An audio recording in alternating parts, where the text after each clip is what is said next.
Let me put on my homer cap real quick for you. The Jets are going 12-5, getting a first-round bye. Home field for at least one game in the playoffs this year. What do you think of that? What do you think of it? That's what I'm saying. 12-5. We're going, guys. 12-5. 12-5. First round bye. Home field playoff game. Guys, it's going to be great. Are you kidding me? We were 2-14 last year. We have a whole roster full of kids. I got a first-time rookie head coach, rookie offensive coordinator. We don't know what these guys are going to do. We have a quarterback. He's never played an NFL game. Mekhi Becton can't stay healthy. I'm telling you, we're going 12-5. I'm telling you, you're out of your friggin' mind.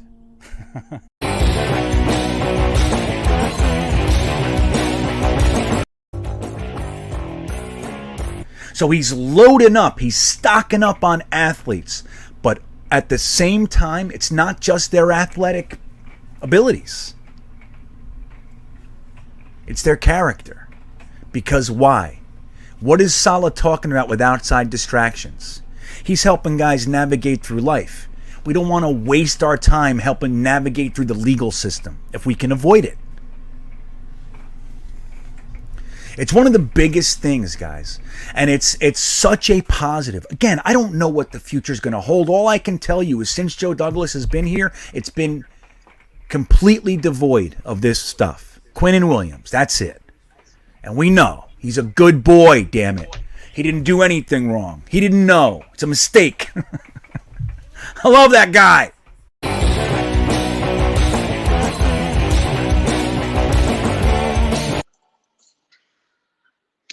Okay. Well, I'm in Michigan. Let's see if you guys can hear me. See if you guys can see me. I had to redo the whole internet system again because what we figured out in Ohio isn't working here. You know how it goes. So lay it on me. Can you see me? Can you hear me? And then we'll get this thing started. I see Nick saying 17-0. I don't know what's up with that. I don't know, buddy. I don't know. Video not the best. Okay, hopefully it settles down a little bit. Everything, I just took everything off. Sometimes it takes a minute or two to kind of kick in. But you can hear me. That's the most important. Big Blocks sees me 16-1. Knicks has come back to reality a little bit from his 17-0. He came at 16-1. He's giving it to us. So what's up, everybody? Hopefully we can get through this thing. I want to tell you guys in a few minutes. I'll tell you what I'm doing to rectify all this stuff. Number one, I want to thank you guys.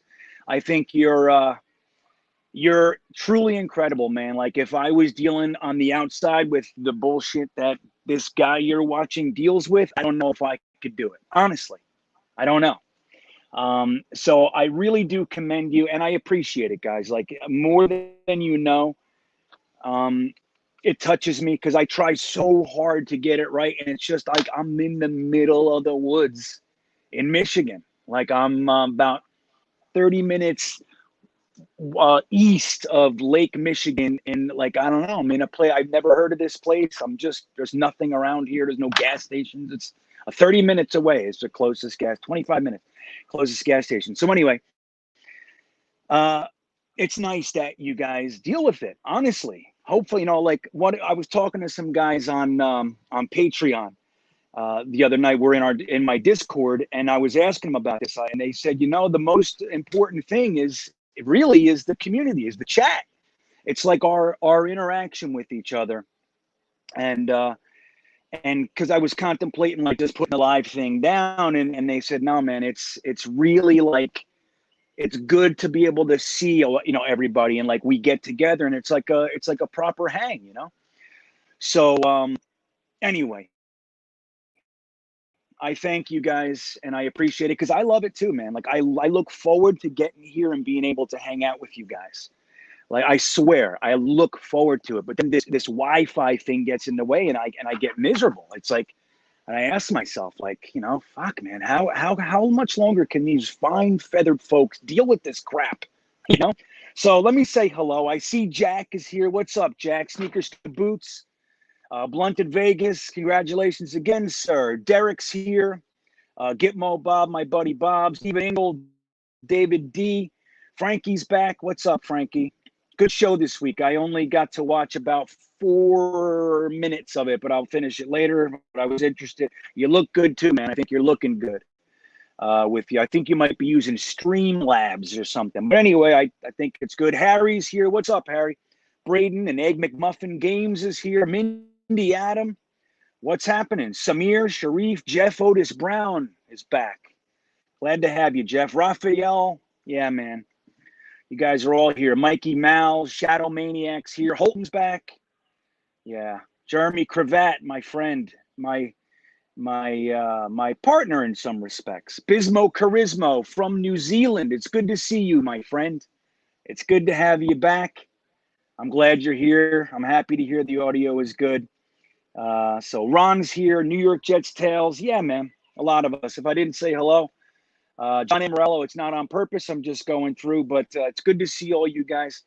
And I'll tell you before we get into MIMS and everything else, I'm going to throw this to you. We're going to talk about whatever it is that you want to talk about. But I want to tell you, we were going to keep heading west after this. I'll be in Michigan for about a week. We were going to head to Minnesota and then down through Missouri, into Oklahoma and all that kind of stuff, and ultimately New Mexico. But with everything going on, we decided to turn around and head back to the East Coast, Virginia-esque area.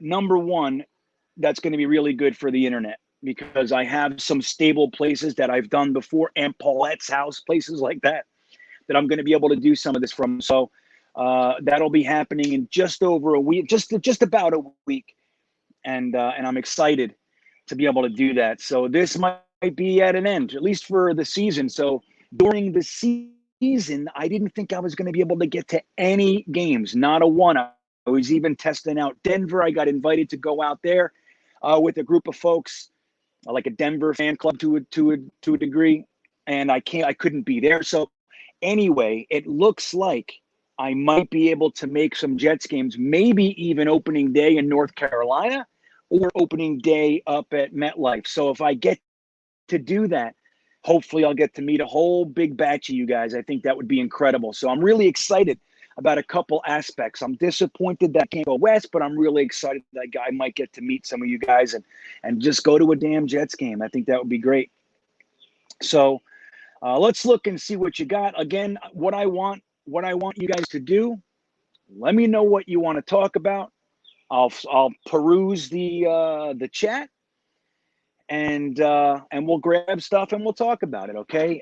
If in fact you want to make sure yours gets in, Super Chat does that. But other than that, and I appreciate it, but you don't have to do that if you don't want to. I'll try to get to everybody's stuff. So I think I saw Mindy Adam says, Bean, what do you think about the Mims mystery finally being revealed? The guy had food poisoning and dropped 10% of his body weight while fighting for practices. Yeah. Isn't that interesting? So all of the beat writers and lots of other, people with opinions, let's just say, came up with these conclusions that Denzel Mims was never going to be a fit in the system. He's lazy. We heard that. He's not trying hard. He's being punished because they're trying to whip him into shape, and he's not adhering to the guidance. Although we heard all that sort of stuff. That he's on the trade block, that he's going to get cut. Rich Samini said that he was in danger of making the squad, that he was not the fifth best wide receiver on the team. That's what he said. So what do I think about it? Number one, I'm happy that a little bit, just something concrete came out so we can stop discussing hypotheticals. It's always nice to be able to land on something and have a tangible aspect to discuss and consider. So that's one thing. So I think it's nice that now that that's come out, it gives us the ability, guys like myself, like O'Leary, like some others, we're saying, guys, calm down. Denzel Mims is not going anywhere. He's not going. I mean, look, if they traded him, it would be like a first round. If somebody gives you an offer you can't refuse, like nobody's untradeable, right? If the offer is right. So that aside, Mims isn't going anywhere, man. He's a 6'3", 4.38 speed wide receiver that climbs the ladder, wins the contested catch, is clutch, catches in big situations, doesn't freak out with the spotlight, all that sort of stuff. And his hands, he's a hands catcher. 99% of his passes are caught away from his body. Super strong hands. Why are we looking to get rid of a guy like that after an Adam Gase season? Like, that's it. And he looked good when he was on the field. So I think it's nice, Mindy, that we're able to see people go, oh, so they were just kind of respecting his privacy and just letting him work back into the lineup. Isn't it nice? Denzel Mims is a stud. He is a stud. Like I've shared with you guys, when we were doing all of our mock drafts a year ago, not for this draft, the Denzel Mims draft, Mekhi Becton draft, Denzel Mims was not even like, I did a lot of breakdown on him. I love Denzel Mims. There was not a scenario that I thought we could get Denzel Mims without trading all the way back into the first round. Okay? I didn't see it. I did not see. I thought we would have to trade up to get Denzel Mims. I categorized Denzel Mims with Laviska Shenault. And at the end there, I started to kind of put Claypool in that same little batch. Those were three guys. And then Pittman. It was Pittman, Mims, Laviska Shenault, and Claypool. I thought Mims was going to be the first one out of that group gone, unless somebody didn't care about Laviska Shenault's injuries, because Laviska Shenault next to Justin Jefferson was my favorite wide receiver in the entire draft. As much as I liked Jerry Jeudy and what the hell's the other guy? Dallas, that guy. I can't believe it. I forget his name. I want to say Van Fleet. That ain't it. So Mims sliding. Dude, it happens. People say, oh, I guess the NFL knew something. Did the NFL know something about Terry McLaurin? Did the NFL know something about Michael Thomas? These guys slide all the time. All the time. Look at the most recent one is I'm burnt out tonight. What the guy from Seattle? What's his name? Jesus. Jeez, Bean. Oh, I can't believe I don't remember his name. You know the guy. So anyway, I think it's good that we have something to kind of rest our hat on and to why they were working him in slowly. But he's looked good this week, hasn't he, everybody? Everybody's saying, oh, I guess Denzel Mims is might not be on the chopping block. Yeah, no shit. You know what I mean? So thanks, Mindy. Yeah, I think it's interesting. You know, Mikey Mouse says, give me the weekly therapy. I know we didn't have the opportunity to do our Tuesday show this week. Some issues going on. And I was going to jump in and do the Tuesday night whatever fest. I was even going to bump it up early, but it was a travel day. And the honest truth is I saw it as an opportunity just to kind of catch up. I was way behind. 7 hours traveling, 2 hours before, 2 hours on the back, setting up and tearing down and all that sort of stuff. And I was destroyed. I was shot. So anyway, sorry we couldn't be there for you guys. I look forward to that one every week, as you probably can imagine. So this is it. Here we are, you know. Let's see what else we got. You have any info on Tristan Hodge? In what way? Let's see. Like just what's up with him? Let's see. Is there any news about him?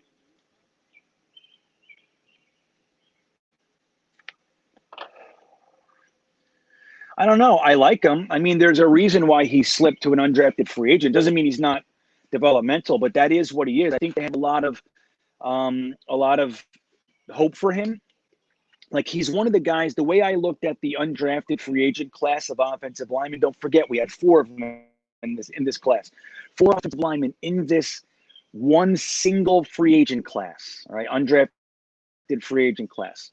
I thought that the 2 that were most likely to make an impact would be Tristan Hodge and Teton Saltez. As we know, Teton Saltez got injured in the green and white scrimmage. They cut him. He cleared, and they put him back on an injury designation. and they were able to grab Brown, another lineman that a lot of us were talking about pre-draft as a late round pick potentially. So we ended up getting 2 for the price of 1, in my opinion. So it's unfortunate with Teton Saltez. I hope he can come around because the guy is high quality people and he's talented. So I think Tristan Hodge is going to be a practice squad guy. That's what I think. Unless there's so many injuries that he ends up playing or something along those lines. But unless there's something I didn't hear today, let me know. Okay. Let's see what else we got here. Everybody's saying hello. Look at you guys. You're so nice to each other. Well, AVT. I don't think they announced a timeline for him to come back. Initially, they said it was no big deal, but it's been a few days, longer than a lot of us hoped. Now, let me say this, and I'm going to say this with you because you're my friends, okay? If you saw my most recent podcast, I talked about the Smash Brothers thing, the Smash Bros, right? What did I say? I said, I hate hearing that. Not that they want to be great. I love all that. I love the 2 guys. I love how they believe in themselves. I love that they're working together. I love all of it. I hate labeling us with nicknames like we're going to be something before we do anything, because in my brain, being a long-time Jets fan, I look at it as a jinx. I say, I'm not saying I'm right. I'm just saying that's what I do. I shit you not. 24 hours later, he was hurt. So I don't like it. And that's in my brain. Now, again, guys, I'm just talking, we're just friends. Okay. I'm just telling you that was my first thought. I wish they would shut up. As soon as we start talking, he gets hurt. Now, chances are it's not the biggest injury. It's practice. It's training camp. You don't want to push somebody through this. If he's got an issue, take care of it. Let Dr. DeWeese and his staff take care of it. But it just so happens it was 24 hours or so, or at least 24 hours after I talked about it. As soon as we start labeling, hey, we're the Smash Brothers. We're going to make a name for ourselves and blah, blah, blah. Great. Shut the fuck up. Same thing with Elijah Moore. Everybody's predicting 1,000 yards. OBJ is coming out saying he's going to be Rookie of the Year. Dude, I can't stand it. It kills me. Like when you're watching a game and the announcer comes on, it's 30 seconds left. You're down by 2. You're on the 48-yard line. Or, we're setting up for a 48-yard kick. And the announcer comes on and says, this guy hasn't missed a kick under 50 yards in X amount of games. He's Mr. Reliable. What do you think's going to happen right then? I know what happens right then. As soon as the announcer says anything, I start knocking on wood to try to counteract it. I shut up because he's going to miss it.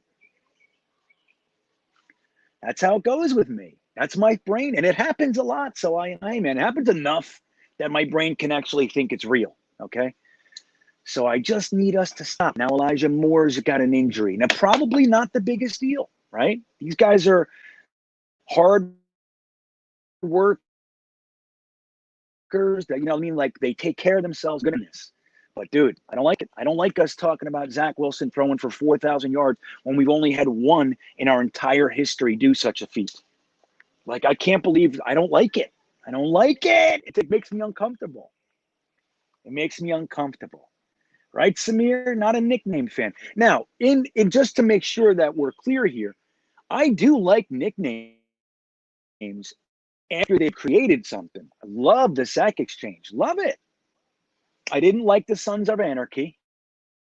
I thought these guys haven't even done anything yet, and we're naming them the Sons of Anarchy. That was Sheldon Richardson, Muhammad Wilkerson, Snacks Harrison. Remember? The Sons of Anarchy. It might even have been with Copels too.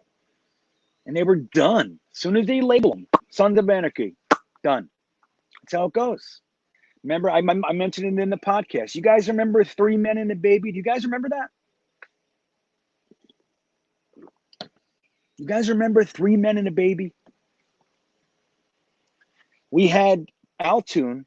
It was right. We didn't know at the time, but it was very close to the end of his career because of concussions. We didn't know.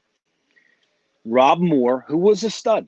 He was never going to be, like, I don't think Rob Moore was ever going to be like, one of the greatest of all time, but he was an absolutely good. He was a strong wide receiver.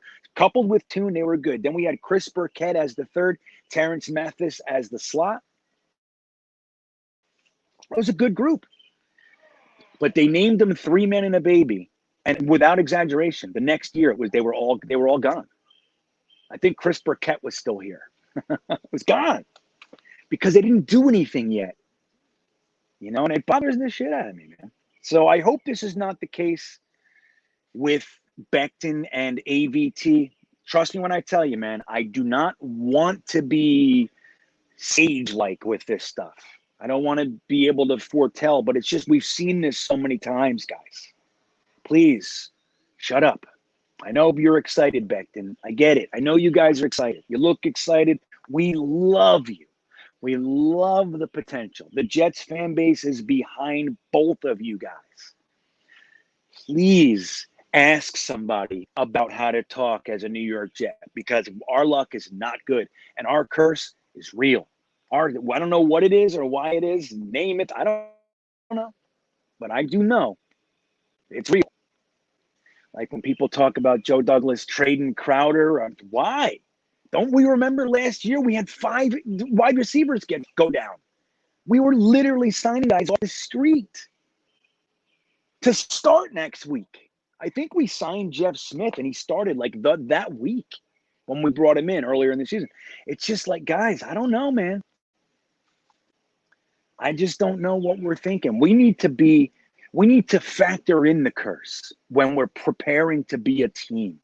Factor in the curse. Until we beat it, you must bring all guns to the party. Don't the first 10 minutes you have a nice receiver corps, break it up and sell it off. Let's see if we can make it through the season with these guys. So, anyway, ABT is day-to-day, Harry says. Right. That's what they say. Day-to-day. And that's better than, hey, he's going to be out 4 weeks, right? I'll tell you that. Day-to-day. Let's see. They're taking care of it. Like I said, it's good that they don't want to rush him back. It's fine. Would I like to see him in the Giants game? Yeah, I would. I prefer to see all these guys for a series or two. But if you can't do it, I'd rather see him week 1 against the Panthers. Wouldn't you? I would. Let's see. New York Jets tells the reason that they do that is because they don't know. They want to be able to schedule the game by what's going on in the season. Number 1, you have the COVID stuff and all that playing games. But number 2, they have the flex schedule that they can do. I think they did pick a date for it, right? There's a date. They just don't have the time. So it all depends on what's going on. If Miami and the Jets are good, they'll make it a 4 o'clock or an 8 o'clock. If they suck, they'll stuff them in the 1 o'clock slot. Probably. I think that's what's going on there. All right, E-Rock, you keep listening, buddy. We're here whenever you want to come back.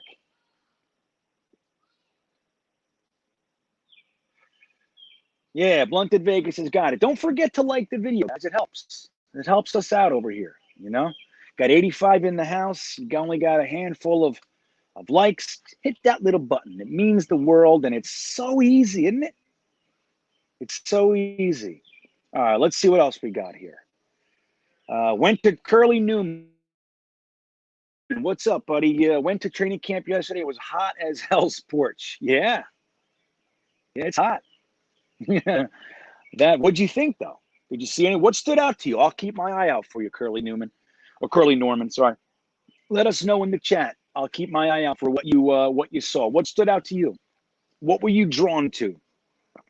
You know, it's funny, you know, like when you're watching a football game or you're watching practice or whatever, you can't help but be drawn to the ball, right? Like you watch wherever the ball goes in the air, you watch it, oh, there it is.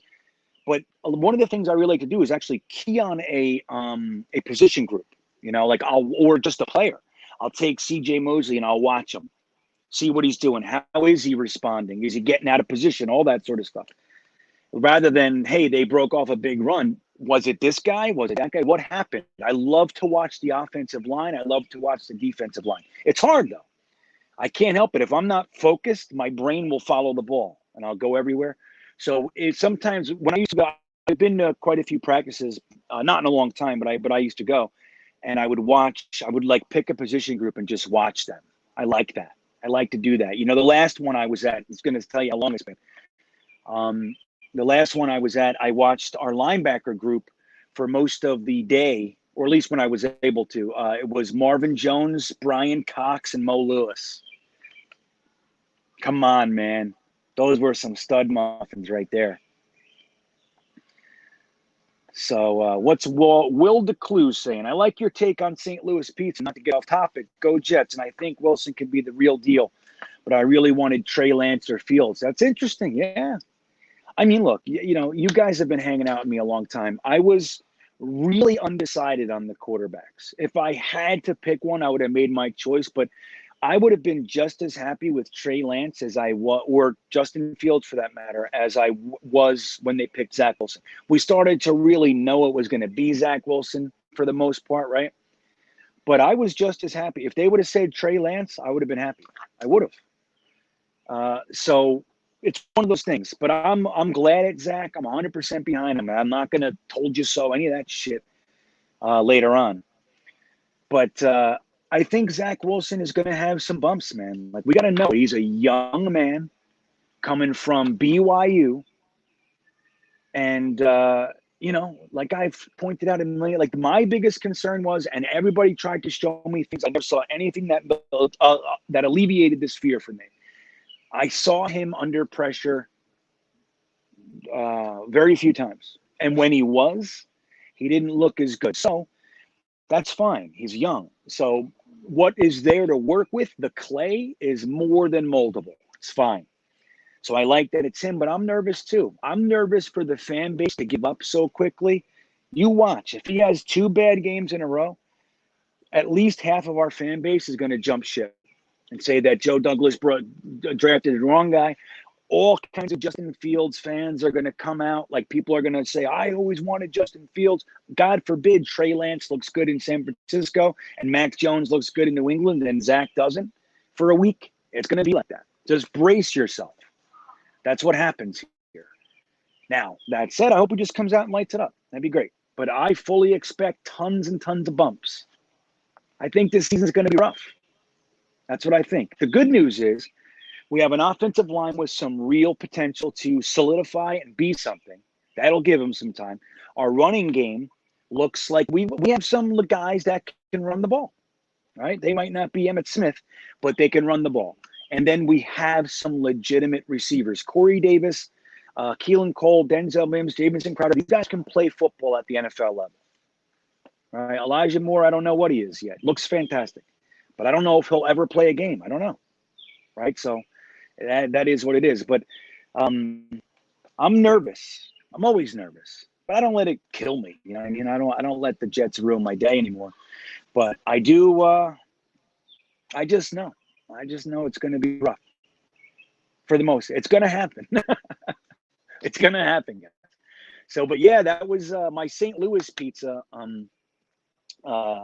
I've done that, but this week it was the Pittsburgh pizza. If you guys didn't see it, it's in the podcast, like 7, 8 minutes in, when I tried Pittsburgh pizza, which is interesting. They bake the pizza, the crust and the sauce, and they take the cheese cold right when you're about to order it. They throw the cold cheese on the hot pizza, and it slowly melts, and you eat it that way. It's weird. It's good. I loved it. But I'm in Michigan now, so I'm going to go get some Detroit pizza this week. Some real Detroit pizza. I've had Detroit pizza, but down in Florida. Fucking Detroit pizza. It's like getting New York pizza in Florida. You know what I mean? It's not the same, man. I don't care what anybody says. It's not. So, all right. So, yeah, thanks, Will. I appreciate it, man. Yeah, Stephen Engel, this is the best line so far of the night, including mine. We're all day to day. It's ABT's day to day. Yeah, good. We're all day to day, man. I agree, Stephen. I like that. That was good. Harry likes it too. Look, see? There it is. I'm with you, Harry. I like what Steven said too. Gitmo Bob said, Robert Saleh said today he may be back for the GreenBean practice. Oh, for the, probably mean Green Bay practice, right?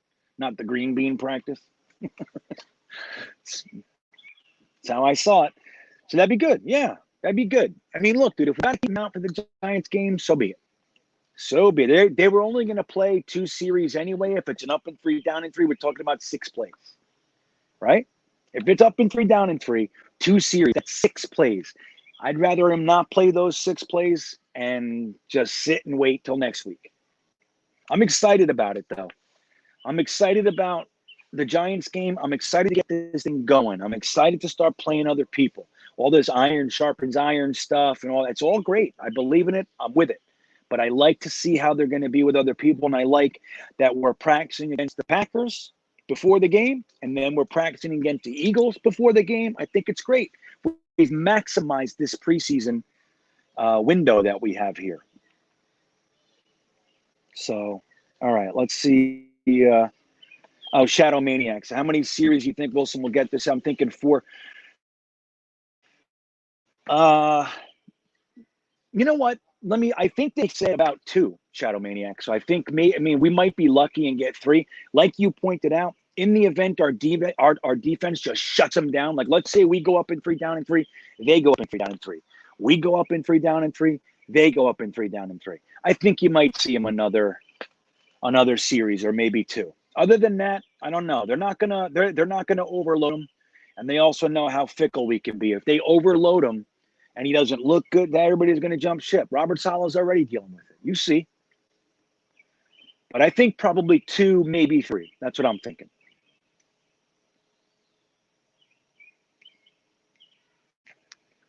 All right.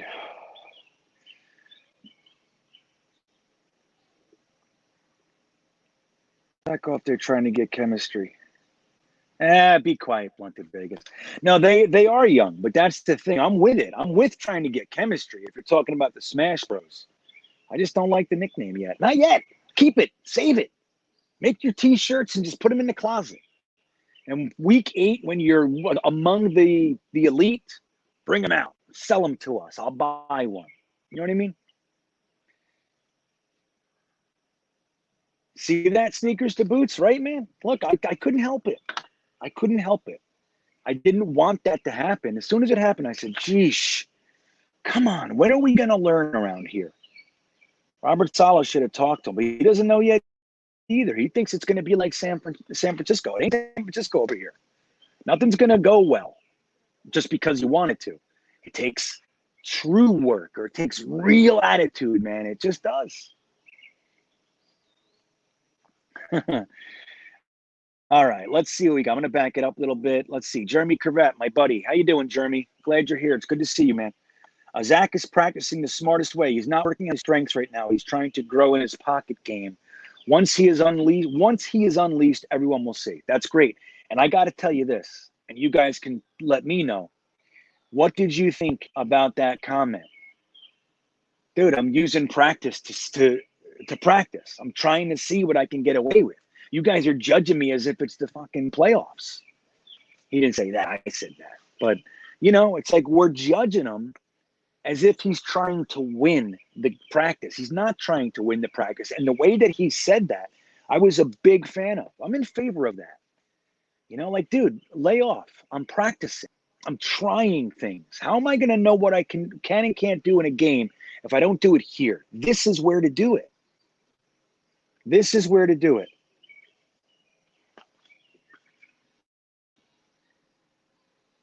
Hey, real quick, Harry, would you mind emailing me and letting me know what's up with that and if I can contact him? Yeah, he's a good guy, Rockaway Archie. I'd be happy to reach out and help in any way that I can. So yeah, man, Rockaway Archie, he's one of us, man. He's the real deal. He's here all the time, die hard, just like we are. And if he's having issues, I'd like to see what he needs. So, Harry, if you wouldn't mind, you have my contact. If you could just email me maybe and just let me know what you know, and I'll try to dig as well. And I'll keep you guys posted as well. Thank you for letting us know, Harry. All right, so here's Curly Norman. He's back. So I asked him what stood out to him in practice. He said Lawson got the best of Becton a couple times. Yeah, that's what we're hearing, right? He also said Corey Davis looked good in the red zone, or great in the red zone. Yeah, nice. They had Mims working as a gunner in special teams drills. That's interesting. What do you guys think of that? What do you guys think of that? Denzel Mims, I don't like it. I'm going to tell you. I just processed it. I don't like it. I've decided I don't like it. I like that they're trying it. I don't like, but that's the thing. And this is one of the things that guys got to remember when you're looking at position groups. Like when you have wide receivers, let's say we keep 7 wide receivers. The bottom 2, even the bottom 3, excuse me, sometimes even 4, they have to be able to contribute on special teams. It's very important.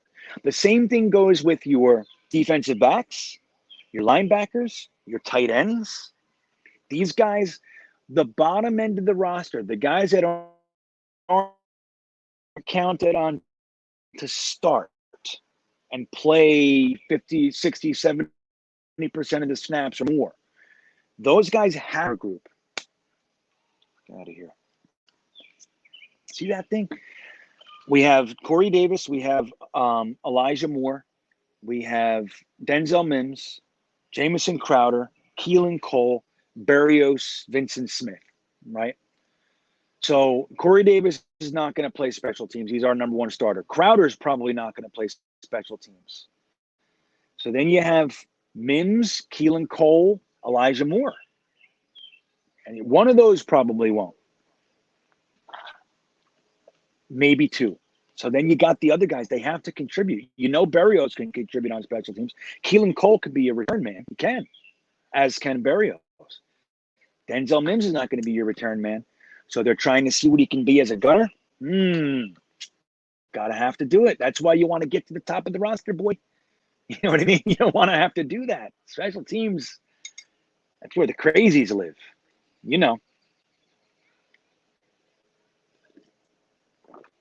So that's interesting. Thank you, Curly Norman. I didn't hear that. That's really interesting. Let's see. I got a super chat. Let's get to that real fast, and then I'll back it up. Hey, Sneakers to Boots. Thank you, my friend. I appreciate the super chat. Thanks for the dedication to us hardcore fans with the natural elements. I think our defensive line is good for Zach Wilson. Gives him an idea of a top 5 to 10 defensive line. # take flight. Yeah, well, look. Number 1, thank you. Number 2, I do think I agree. The only thing I'm concerned, like I hesitate, Sneakers to Boots, on that is I don't really know how good our defense, guys like John Franklin Myers, Bryce Huff, even Zuniga when he gets the hell in there. I've been making boasts about this guy for a while now. He's got to do something. He's got to get out there. But these types, you got Fadu Kasi, Nathan Shepard. Those Kyle Phillips has been hurt. So I don't know how good they are. Our thoughts are that it's the strength of the team, and that's what it looks like, and I'm in. And if that is the case, if this unit's really going to be what we hope and think they could be, then you're absolutely right. It's good for Zach Wilson. So he's playing a more difficult defensive line in practice than he's going to be playing in the games. That would be nice. Imagine that. If that's the way that it goes, dude, that's best case scenario. He's got a defensive line that's in his face all day. He goes into the games and he has time. Everything's slower. That would be money in the bank. I'm really looking forward to getting Quinn Williams back. Carl Lawson looks to be on a mission, right? He looks to be on a mission, and that's really great. I wish we'd stop talking about him. You know what I mean? With the old jinx motif. But I wish we would chill out. But it is what it is. Carl Lawson is working his ass off. He looks like a guy who's absolutely on a mission, and I'm in. I love having him. I also think Bryce Huff is really coming around, man. Dude, that would be a fantastic find in the undrafted free agent class of 2020. That would be wonderful for Bryce Huff to come in. I really am excited about Jabari Zuniga putting his hand back in the dirt. Last year, he was out of position. This year, and he was injured. So I don't know what's going on with him this year, but I do think this defense is going to bode well for him. And then you got John Franklin Myers, who also seems like he's on a mission. Not quite the same mission as Carl Lawson, maybe, or the same level of mission, but John Franklin Myers looks serious too, man. And when we get Quinnen back, Quinnen and Rankins in the middle with like a Bryce Huff and Carl Lawson on the outside with a Vinny Curry rotation, Jabari Zuniga rotation, Fadu Kasi, John Franklin Myers rotation. Like, that's, dude, two tiers of fresh guys that can make an impact. If Zach's seeing that all day, when he goes into the game, he's not going to face anything near it. That would be best case. And I think it's possible. So thank you, man. And I appreciate it. I'm glad you guys like the elements. I'm trying to get past the Wi-Fi issues, of course. I don't like that shit. But I do like to bring you guys different aspects than, like, we can watch anybody, right? You can watch any one of the content creators. You can watch any Jet show you want. So when you watch me, my hope is that at least there's a little bit something different, a little bit something extra. We're talking about different states. We're talking about different experiences. So I'm around the world. I'm all over the place. So I think I'm trying to add that wrinkle for you guys. You know, hopefully it has some value. So Iowa Jets fan. You know, it's funny, but I thought that too, because we heard Baldy say that in one of his videos. He was watching him. He said, there they are, the Smash Brothers. So I thought that he made that as well, but it turned out Mekhi Becton said that he, in fact, came up with the name. So maybe they both did without talking to each other. That's possible. But I think what's more likely is that Baldy probably heard Becton and AVT labeling themselves with that, or people talking about it or whatever, and just regurgitated it. So I think that's what happened. But that's what Mekhi Becton said. He said he came up with it. But I thought the same thing, man. I did.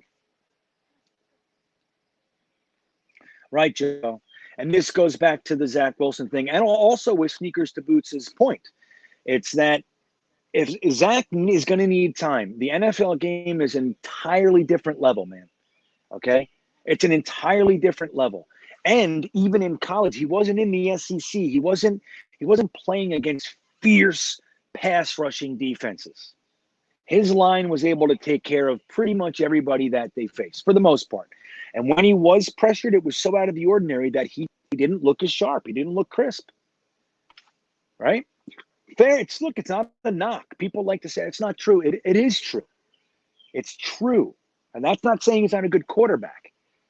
He was pressured less than Justin Fields, Trevor Lawrence, Trey Lance. Right? The top group. And when he was pressured, he didn't look quite as good as he did when he wasn't pressured.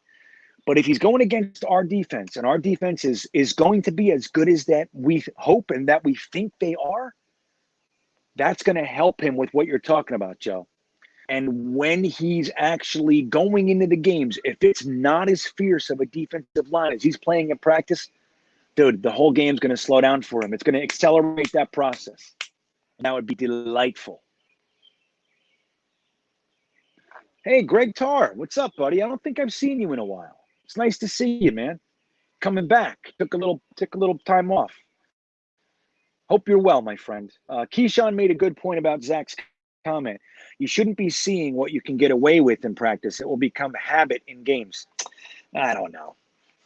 I think if you're doing that all day, if that's all you're doing in practice, that's fine. I know what Zach meant, and I like it. You know, I mean, that's the thing. You can split hairs, Greg. You can split hairs. He's trying to see where his limitations are. Practice is where you want to do that. And I'll leave it to the coaches to figure that out for him, with him. But I think the thing that we have to remember, without the hair splitting at all, because I don't think Keyshawn's point is irrelevant.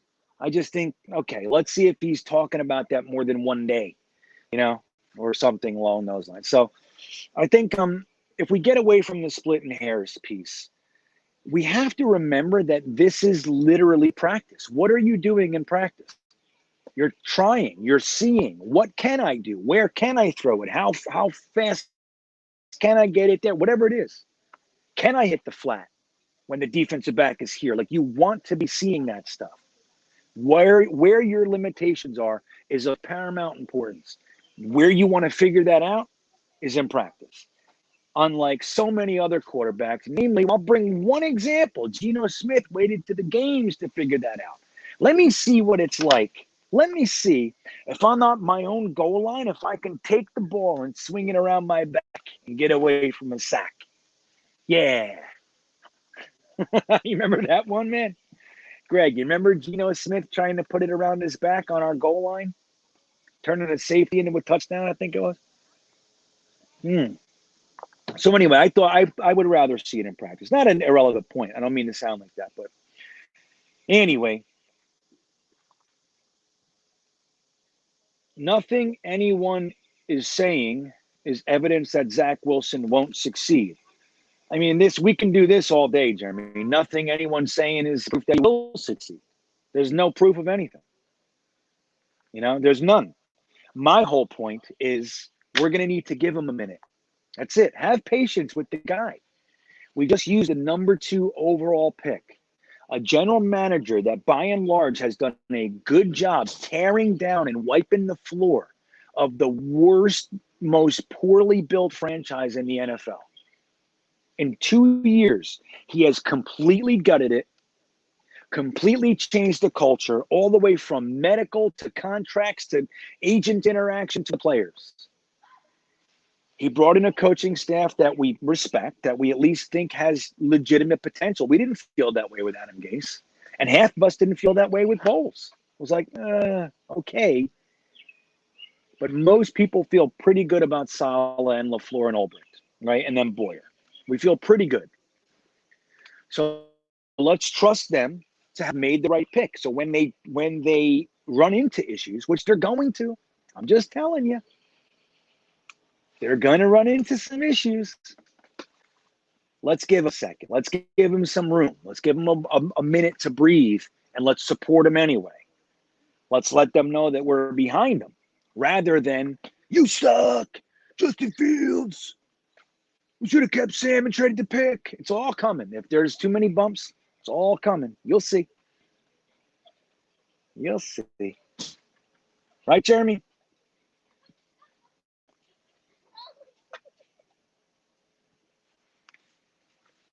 Robert Killian, this is how I choose to look at what Zach Wilson said. Rather than what Keyshawn is saying, like, hey, be careful, that'll become a habit. I get it. And I think if we're seeing this every day for a few weeks, then yes. But I think what Robert is saying is probably more appropriate. Zach is already testing windows in the NFL. He's testing the speed of the game. Zach will be fine. I love our fans, but we overreact. Yeah, totally. That's what I think is really, we should be happy. This guy's already testing. He's seeing. He's pushing. He's trying to figure out where his limitations are and where he can get away with stuff, where he can slide the ball in, who he can play with, what this look really ends up being in a defensive alignment, So I like it. Christopher Moran, what's up, buddy? If the offensive line plays like they should, LaMichael Pirine and Michael Carter will be thunder and lightning. Yeah, I'm really high on both those guys, as you know. You know what? Next week I'm putting together right now. I already there's a guy out there who put some compiled some LaMichael Pirine stuff, all of his plays from last year, all of them. So I asked him if I could use it. He said yes. So next week I'm going to put this thing together for you guys, and I'm going to show you why I believe in LaMichael Pirine as a developmental prospect, like why I think he's worth developing, why I think that he absolutely has a role on this team. Now, Michael Carter, this regime picked him. Okay, there's no question he's made for this. Like this is the guy they wanted. And they even bypassed, I think, some positions of greater need, maybe. Take him. So obviously they like him. We've heard their expressions on how they feel about him and how excited they were that he was actually there. They thought he was an early third and all that stuff. So so we know that about Michael Carter. Now, LaMichael Pirine, I think, is going to be ahead of guys like Ty Johnson. And if Josh Adams sticks around and all those guys, I think LaMichael Pirine's right up there too. And he's showing us in practice. And the thunder and lightning thing is pretty cool because Michael Carter is clearly more shifty, faster than LaMichael Pirine. But LaMichael Pirine is showing that while he's definitely not Christian Okoye, he's not Chris Ivory, he's not Marshawn Lynch or Derrick Henry or any of those, he's not on that tier. But he is of the mindset that at the end of a nice run, he's going to lay a pop. He likes to hit the guy and get the extra 3 yards. He likes to fall forward, which I like. I like running backs that fall forward. It's a big one. Parcells was a big fan of that too. He used to say those like things like that, it's important that the running back fall forward. That's if a guy falls forward every time that he runs, if he runs 20 guys, you're going to get 20 times, you're going to get another yard or 2 yards every time you fall forward. So if you run 20 times and you're getting 2 yards, 40 more yards a game just by falling forward. I know that's a simplistic way to look at it. Don't get me wrong. I'm just using it to emphasize the point. LaMichael Pirine falls forward, and he likes to lay a pop. So the thunder aspect of the Thunder and Lightning, while he's not Chris Ivory, I think he can bring that element to the offense. I'm excited about it. But it is going to go back. Chris, you got a good point. This all starts with that first sentence, doesn't it? If the offensive line plays like what we think they can, or they should, right? Let me go back to Jeremy's point, just to make sure everybody knows. Nothing anyone here is saying is evidence that Zach won't succeed. I want to make sure that we know that.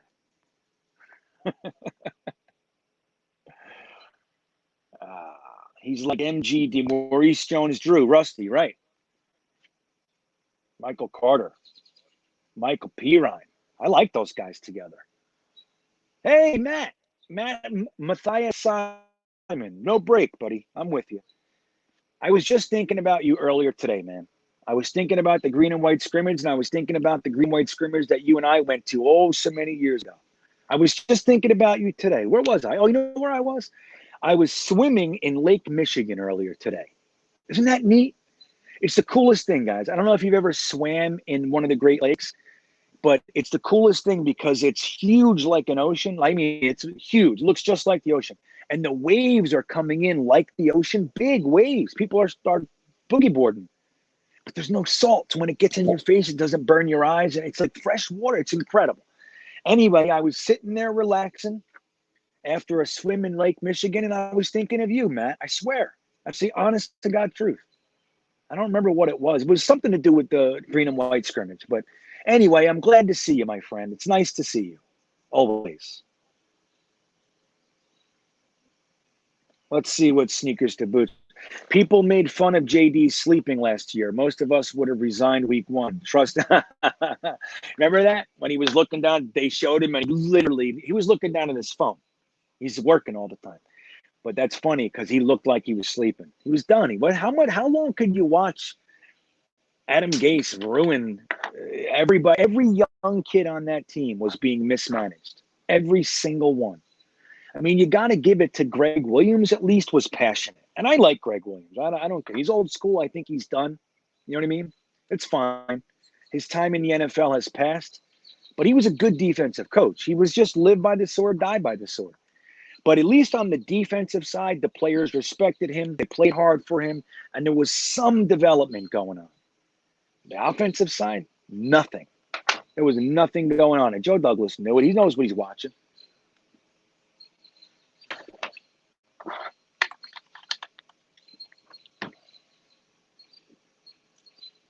All right, John, what do you got, buddy?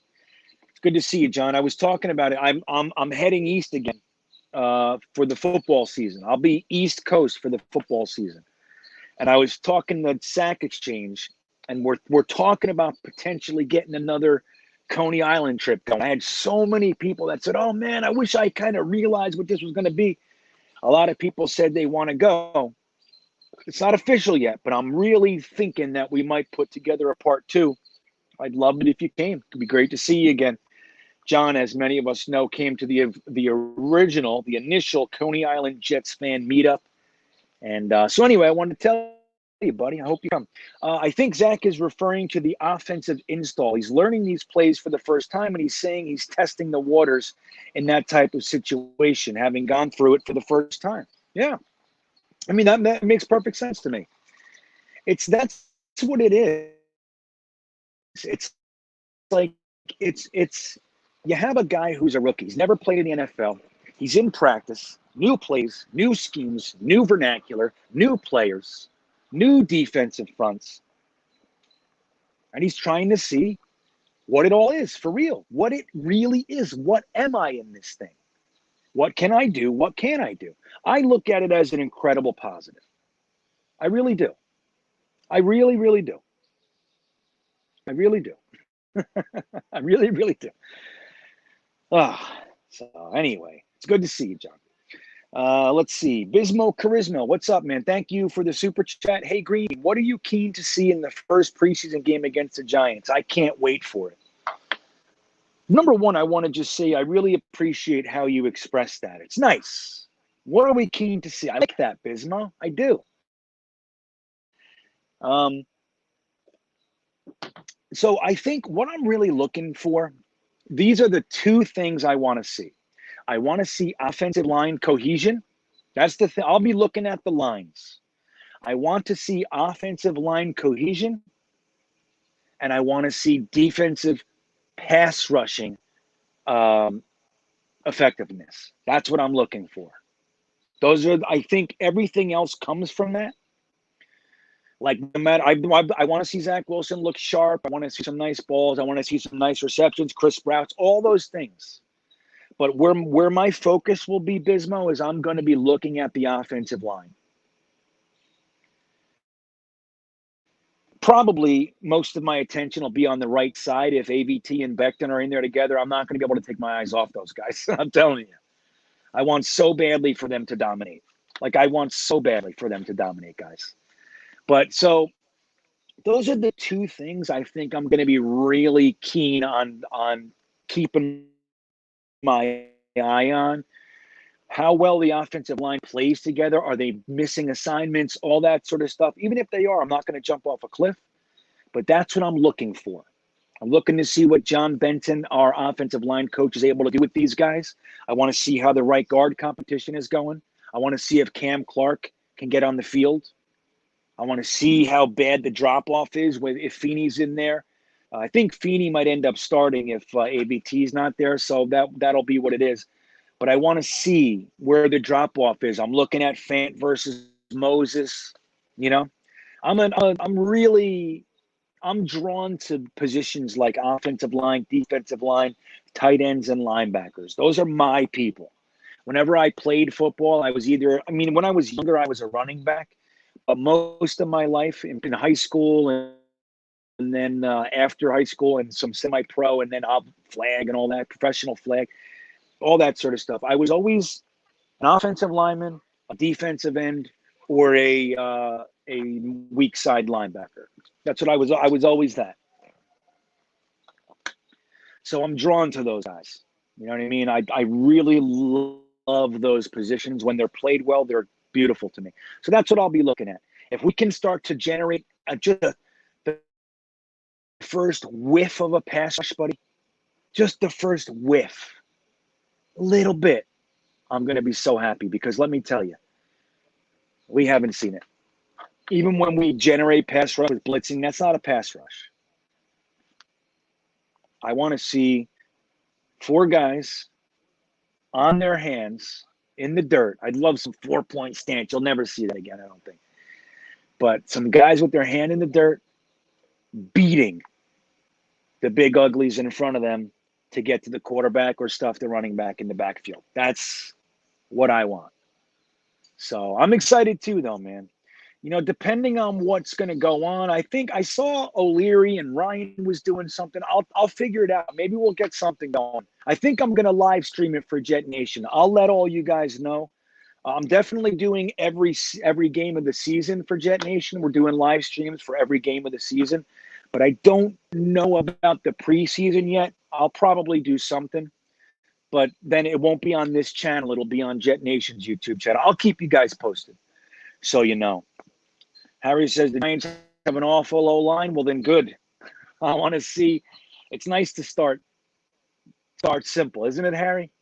It's nice to start like that. Let's let Carl Lawson and Bryce Huff, Franklin Myers and Sheldon Rankins, let's let them get started nice and gingerly, nice and soft landing. You know what I mean?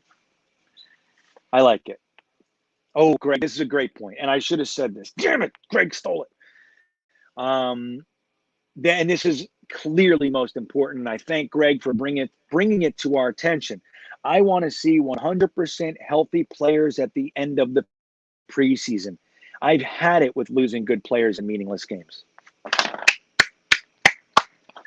Couldn't agree more. I couldn't agree more. That's the whole thing. See, like, it's like we talk a lot of the time, Greg and everybody else, about Dr. Deweese and the medical staff and the rehab and all that sort of stuff. But where I really like the attention and the focus they've placed this offseason on the prophylactic aspects of the medical department. Nutrition, one. Player-specific training regimens, two. Number three, having a more player-centered approach to the entire program, which hopefully can limit injuries. I don't want to say anything. I'm afraid to say what I'm about to say. I'm going to say it, but I want you guys to knock on as much wood as you can. So far, we're 2 weeks into this preseason. We're already past the green and white scrimmage. Dude, our injuries are down. Our injuries are down. I shouldn't have said it. Please knock on as much wood as you can and counteract that baloney. But just as a fact, not as a boast, our injuries are down. By comparison to the last 2 or 3 years, the last 2 years, we were the most injured team in the NFL. The last 2 years combined, we had more people on IR than any other team in the NFL. So there's nowhere to go but up from there. You can't get worse than that, man, and keep winning. There's no way to win if that's what you're bringing on the field, right? So I think the fact that our injuries are down and the injuries that are happening seem to be less severe. It's already a good sign that we're pointed in the right direction, right, Greg? I think we are. I think we're at least pointed in the right direction. And that would be nice. But that's a great point. And Frankie acknowledges it too. I agree.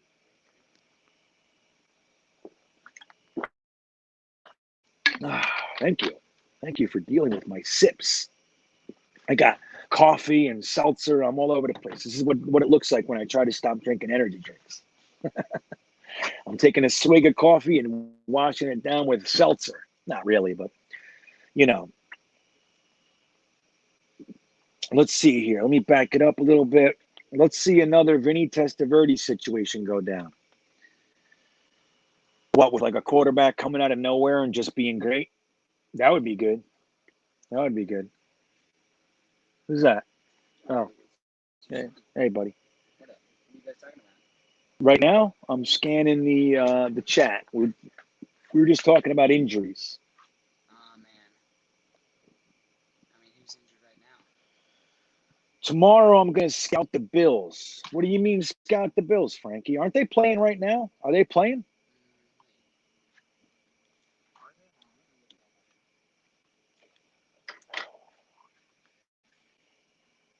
Yeah, Matt says, Matthias Simon says, John Abraham was the last one, really, but like a legit pass rusher. Yeah. Right before him, Hugh Douglas was another good one. That's the year we passed on Warren Sapp for Kyle Brady, and the consolation prize was later in the first round. We took Hugh Douglas, who was a good pass rusher. So it seemed like maybe Kyle Brady and Hugh Douglas better than one Warren Sapp. It looked like that for a minute. Obviously, didn't work out that way. Remember, Parcells got rid of Hugh Douglas because he was crying after a game. The team won, but Hugh Douglas, I don't know, he messed up one play or something or didn't get the sack, and he was like sitting there moping and teary-eyed. Parcells said, I decided right then that he was going to need to be moved. Remember that? It's crazy that he talked like that. I don't think he said it that bluntly, but he basically said, yeah, like I realized that we weren't aligned or something along those lines, right? But Hugh Douglas was a good one. John Abraham was a good one. Also, Sean Ellis was a good one. You remember Sean Ellis's last game as a New York Jet he got 3 sacks on Tom Brady against the Patriots in that playoff game. 3 sacks. The next offseason, we let him go in free agency. What is that? All he wanted to do was play 1-2 more years as a Jet, retire as a Jet, one of our all-time greats. Instead, we let him go after he sacked Tom Brady 3 times in one game. He was a good pass rusher. He wasn't dynamic like a John Abraham, but he was a very solid, consistent pass rusher who was also good against the run. He was a very good player, Sean Ellis. We undervalued him. That organization did, Tanny and Rex. And they brought in, what the hell was that guy's name that we brought in?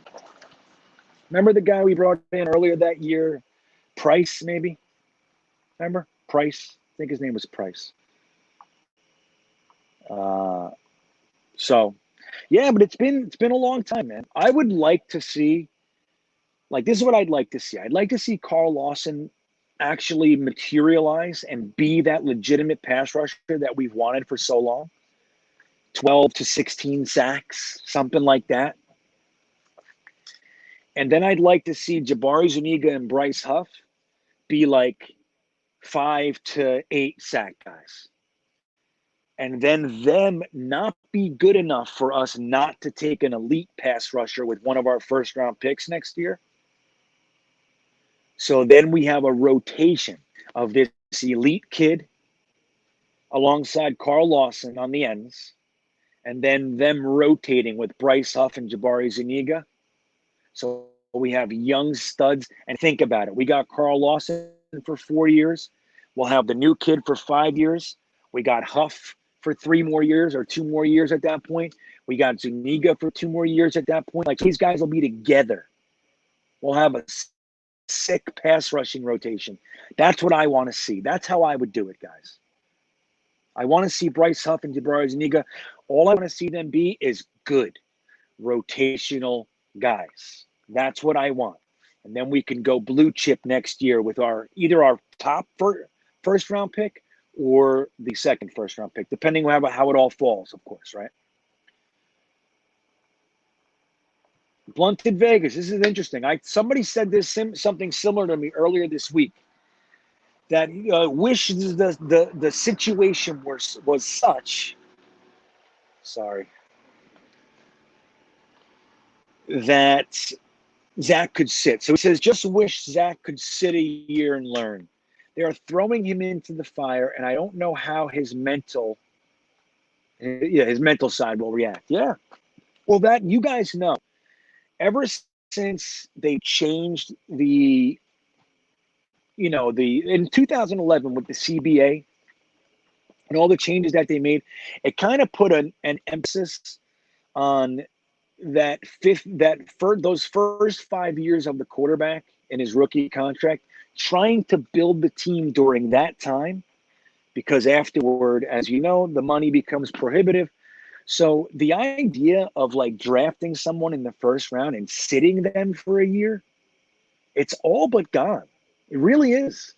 It's almost gone.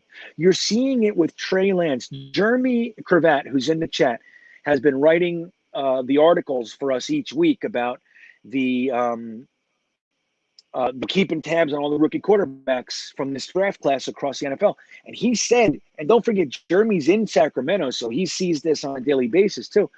He said that nobody over there in that area wants to wait for Trey Lance to sit for at least half a season behind Garoppolo. Where we thought, okay, they have Garoppolo, he'll play for a year. Trey Lance is raw. He'll come in, perfect situation for the Niners. Let him sit for a minute and all that. And they're like, nope. They're probably going to end up throwing him in because of what you're saying here. It's it just doesn't happen anymore. But wouldn't it be better for a guy who's young like Zach Wilson to sit behind a vet for even half a year?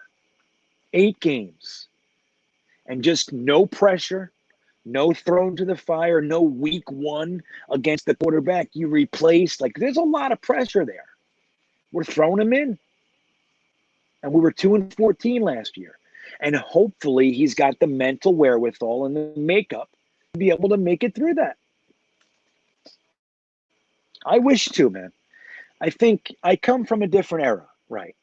As you guys know. I come from a different era.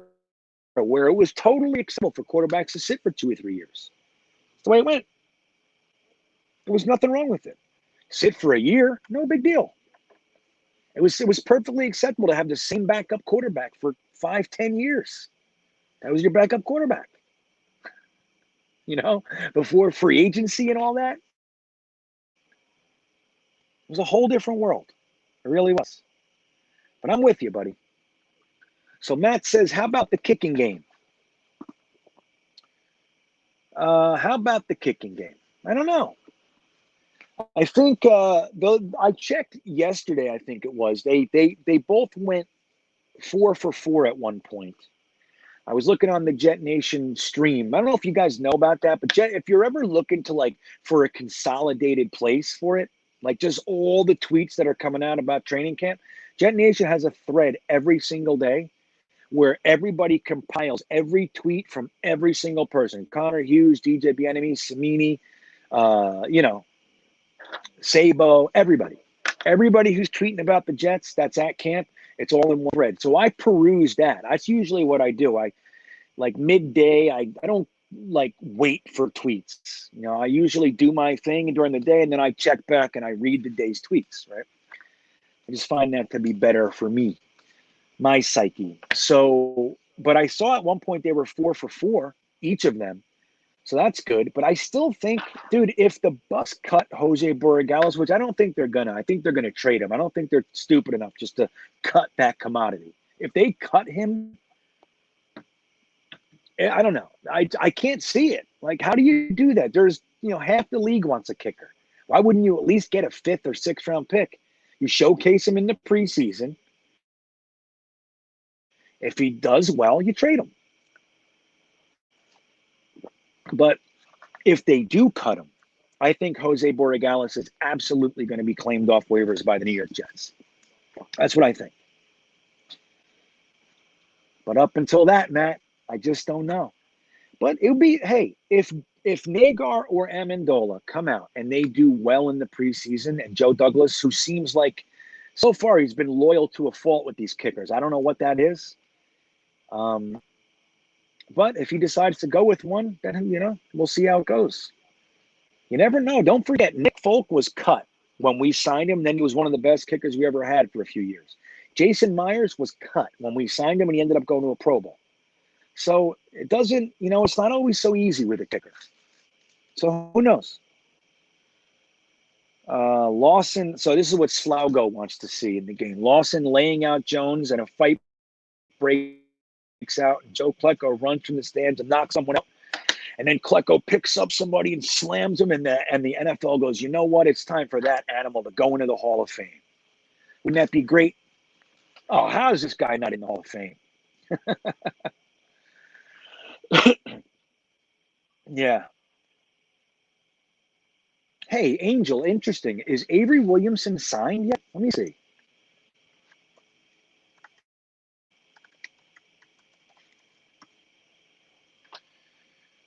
He's still a free agent. Isn't that something? Isn't that something? 2 years ago, him and Mosley were supposed to, dude, he had a better year 3 years ago than CJ Mosley had in Baltimore. Having them together was the silver lining, was the golden nugget of our entire defense. Having CJ Mosley and Avery Williamson, that was like McCagnon's best gift to the Jets. I got you 2 stud middle linebackers to play in a 3-4. They're going to lump up the world. We never saw one game of that. 2 years later, Avery Williamson is sitting home 2 weeks into training camp. It's a travesty. It's a travesty. I can't believe it. I like Avery Williamson. I think he's a fantastic player. Now, he had that injury. When he came back, he didn't look like he had the chops for coverage, and that's probably the issue. It's probably the issue. We traded him to the Steelers, so we got that 6th-round pick for him. I think it was a 5th. We got a 5th-round pick and gave up a 7th, kind of a thing. I think that's how it went. But I still think it's crazy that no team sees Avery Williamson on a minimum contract. They're as somebody to bring in. I don't know. It's blowing my mind. He must be worse off than we think, because I think he's a high character quality character guy, very talented. Probably, he definitely lost something, though, in that injury, which is so sad. So sad. So Frankie says, I can see that the Pats will probably present problems for our D potentially by confusing us with their formations and motion. Yeah, I could see that. That's Belichick's gig. He's going to try to see what your quarterback can handle. He's going to learn by the end of the first quarter, he'll have a pretty good idea of what's going to beat you. At least in his opinion. That guy's good. He's a mastermind. I hate it. I do. I hate him. I hate him almost as bad as I hate any player in the NFL. As far as NFL hate, you know what I mean? I don't hate him like some child murderer or something crazy like that. But as far as NFL goes, I couldn't hate somebody more than I hate Bill Belichick. I don't think, anyway. All right, let's see what else we got here. You guys are doing great, man. You guys are doing great. Let's see. We still have time for a kicker. Right, Sendek, we do. And the thing is, look, we have two in the house. Remember a year and a half ago? Joe Douglas only had one in the house at a time. Joe Douglas's first season as our GM, remember, he came in mid-swing, so there's not much he could do, but he definitely could have brought in some kickers, and he didn't. We had Cannizzaro. He retired. Then we brought in that other guy, and he sucked. And he kept – his name was like Justin or something like that. I forget his name. But he just kept supporting them. And he would look so bad. And then when he finally it was so bad. Then he brought in Ficken. Actually, then he brought in Vedvik. Vedvik lost the first game for us, hands down. And then he brought in Ficken. So it was only one at a time. So the fact that we have two in here now is definitely progress. I don't know what Joe Douglas's problem is with the kickers. I don't get it. He's probably got some weird logic. And you guys know I'm a major Joe Douglas supporter. I like most of what I'm seeing, but I do not like how he's handled the kicker situation. Don't like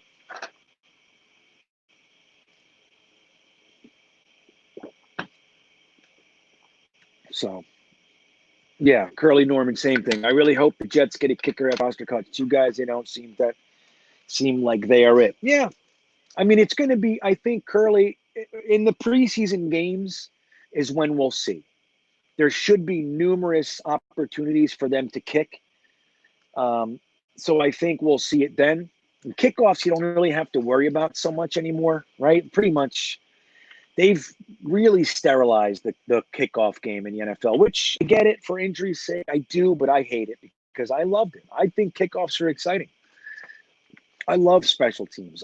I really like that moment when the ball's kicked and the guy's back there, and he catches it a yard or two in the end zone. That split moment where you don't know if he's going to take it or go. That's excitement to me.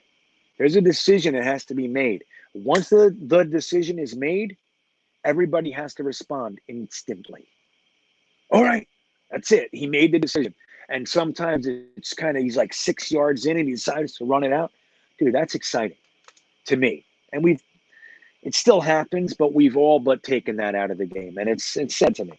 So, but that aspect of a kicker, you don't really need the kicker to have that strong leg to get in, touchbacks and anything anymore. Most kickers can do it, but you do want a leg. You want to be able to kick 50 plus.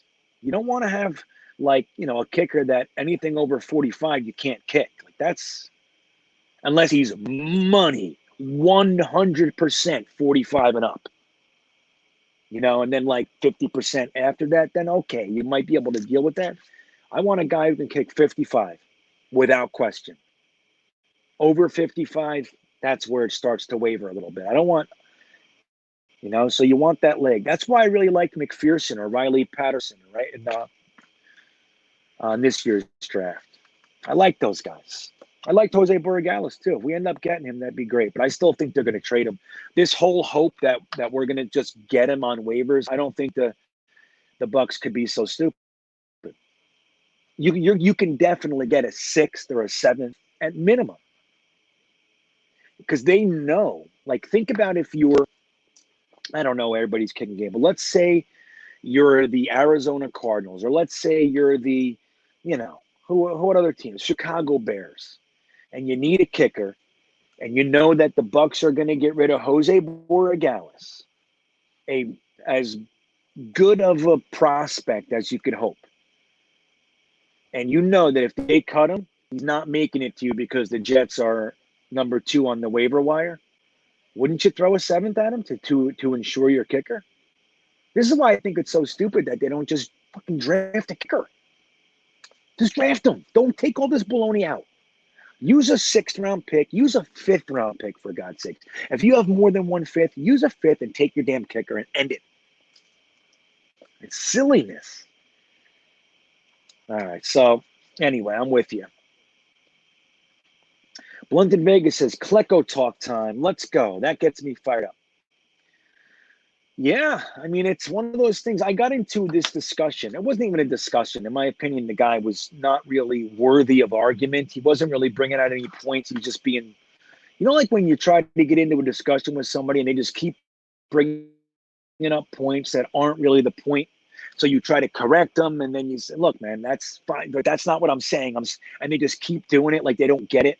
It's not really worthy of argument, in my opinion. Like, there are some debates you can get into that are good. Some that'll even change your mind. At least mine. I have a mind that you can change my mind with your argument. I listen and I consider. Not everybody does that. But so I got into a discussion today about Mark Gastineau. I said something on Twitter like Klecko and Gastineau aren't in the Hall. Something, I don't know. So everybody's on board with Klecko, but Gastineau is still to this day a polarizing character out there. And there were some fans like, the reason Gastineau isn't in the Hall is because of his running game. He wasn't effective. He wasn't a good run stopper. And say as much as he was a liability. Now, that all might be true. He was not known for his run stopping.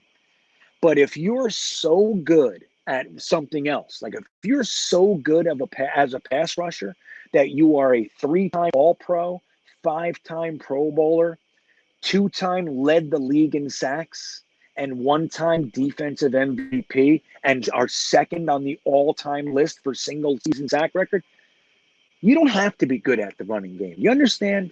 You'd like him to be. But when you're that dominant in one aspect of the game, don't forget, he did all that. Mark Gastineau did all that. He had a 9-year career. One of those years was the strike year. So he did all that.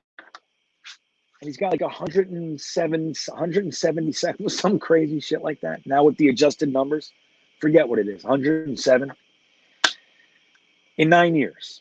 So when you look at somebody who's that good at the one aspect of their job, they should still be if they're the best ever at this one job, they should be in the Hall. That's my opinion. Like I said, 5-time Pro Bowl, 3-time All-Pro, 1-time defensive MVP, 2-time led the league in sacks, and is currently second for single season sack record. Really first, but we don't got to do all that. That guy, in my opinion, should be in the Hall of Fame. And he's not, because his teammates hated him. Nobody liked him in the league because of the sack dance, and he crossed the picket line in the strike year. That's why he's not in the Hall.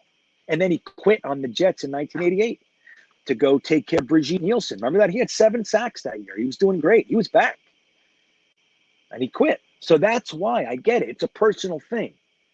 But my whole point, while I definitely understand, I personally think it's bullshit that he's not in the Hall.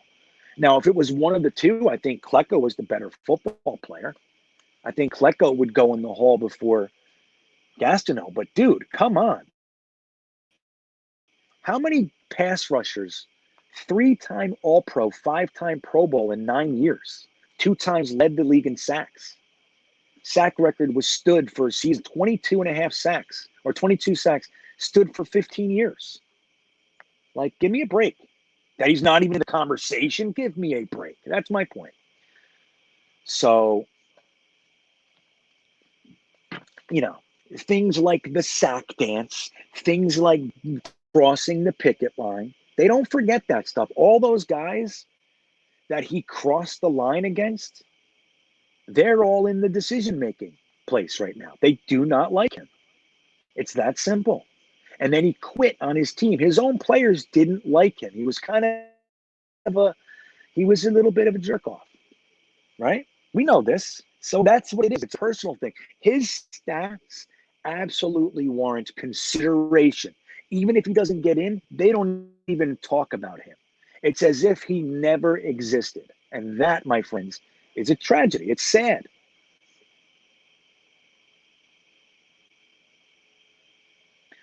So Greg says, I question why the Jets have not made Klecko a D-line coach. That guy had some crazy techniques, especially when he played nose. Greg, remember when he would line up catty corner? Remember when he would line up sideways on the center at the nose tackle? Remember that? He would come at the center from the side, and he would collapse the whole, like he was, dude, you're so right, man. He was out of this world. He always bleeding, remember? He had crazy techniques. I don't know. I wondered the same thing, right? Like, why aren't some of our greats like a Joe Klecko? Why aren't they considered for coaches? Like the fan base, or, anything. It's just some part of the organization, too. The fan base would embrace that. But there has to be something to it. Like, maybe he's just not good at teaching. He's not good at conveying his ideas. He knows how to do it, doesn't know how to teach it. Something like that. But I'm with you. I've had the same thought. You remember that, Greg? When he would line up, he'd line up on the angle. It's the greatest thing.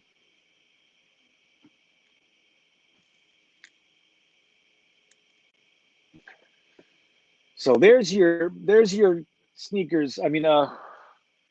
Blunted Vegas. There's your Klecko talk. I made it Gastineau talk, but So Greg Klecko's problem is he played before they kept sack stats. That's all the regular sports media cares about. That's right. Honestly, I was talking to the person who actually created the term sack exchange. I don't want to give too much because we're gonna do a show together in a couple weeks. But he brings up a good point, which is it was the sack exchange and Lawrence Taylor that glorified sacks again. That's what changed it moved the needle towards keeping that stat. And that's the truth. Halfway through the sack exchange existence, they started keeping sack numbers. Why? You don't think that they had something to do with it? Of course they did. The New York Sack Exchange. And then all of a sudden, midway through their careers, they start keeping track of those numbers.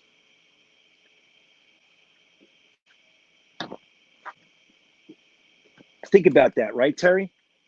In 1 year, they had 40 and a half sacks between them.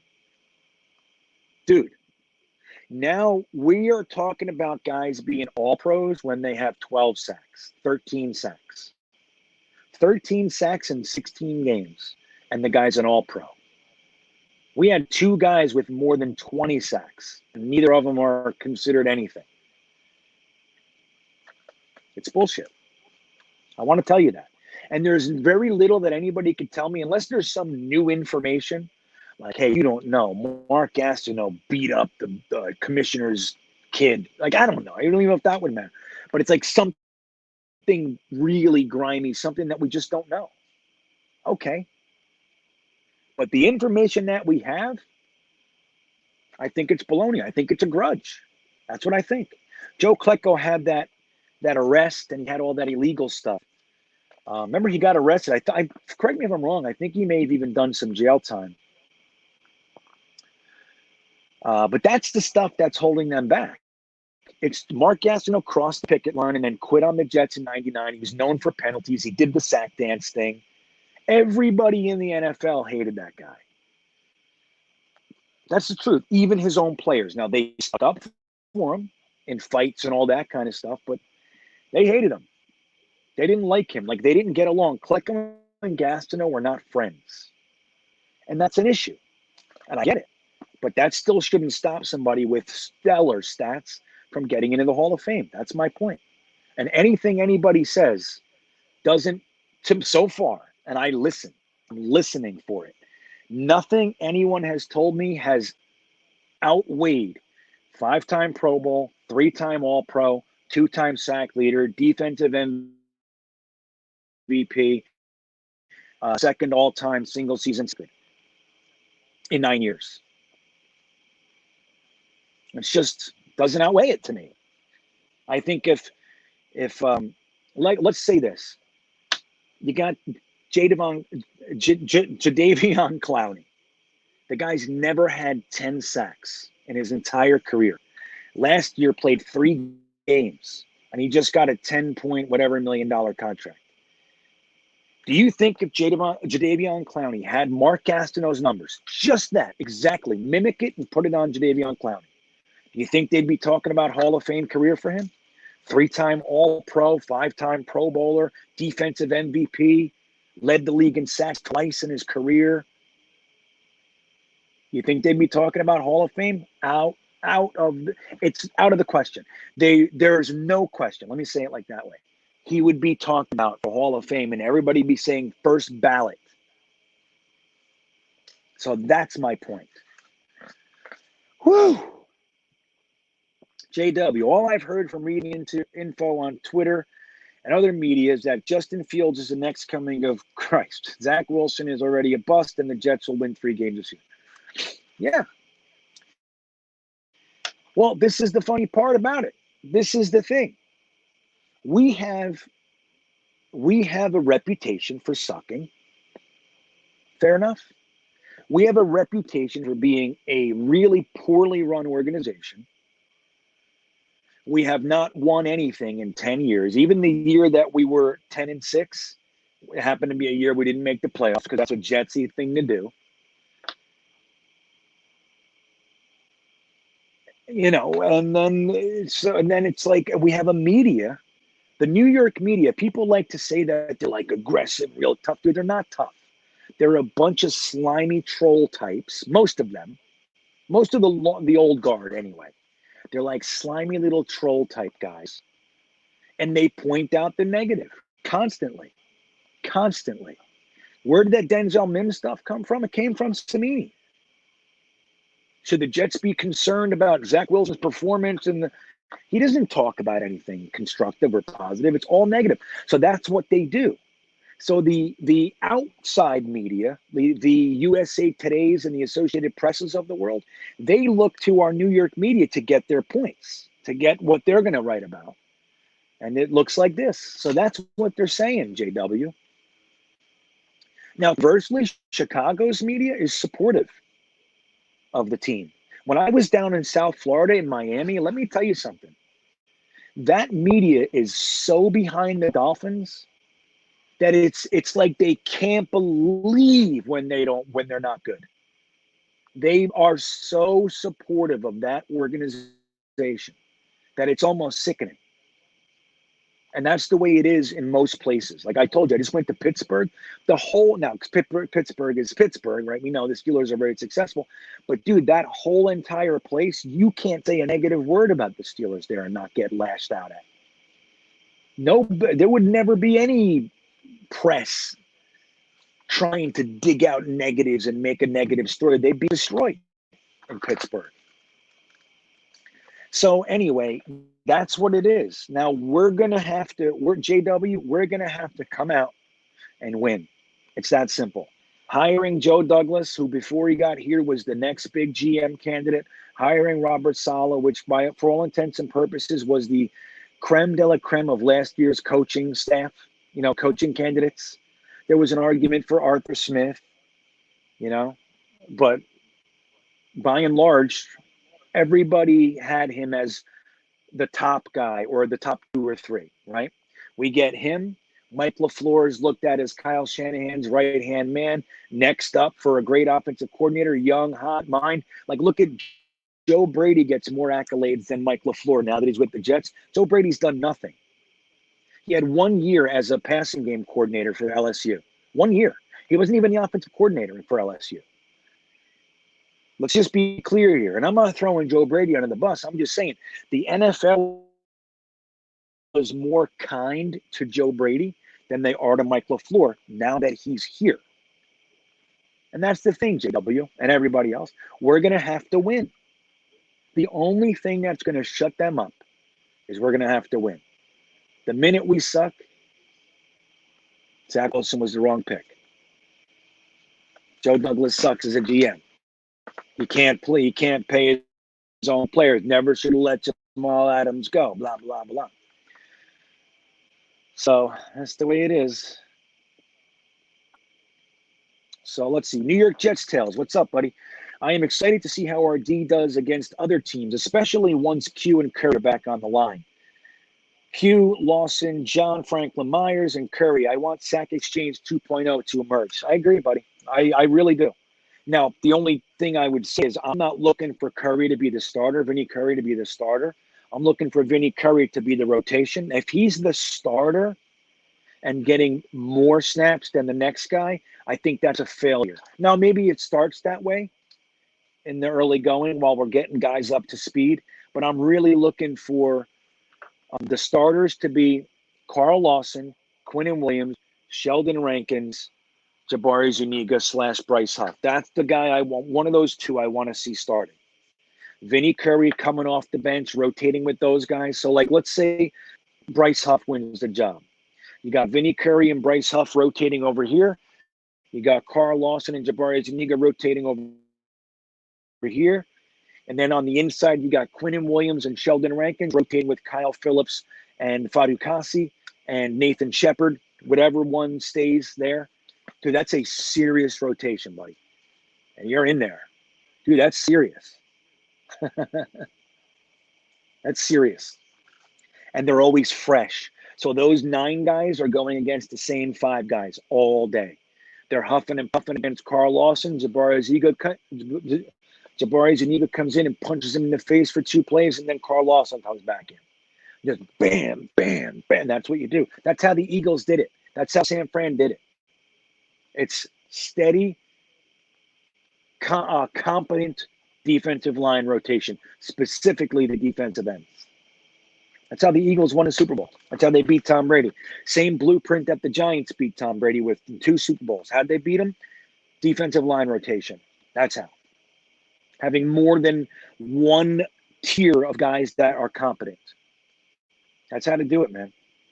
Blue collar, bloody nose, get in there, lunch pail, heavy hitting defensive lineman. That's what you want. And I'm with you.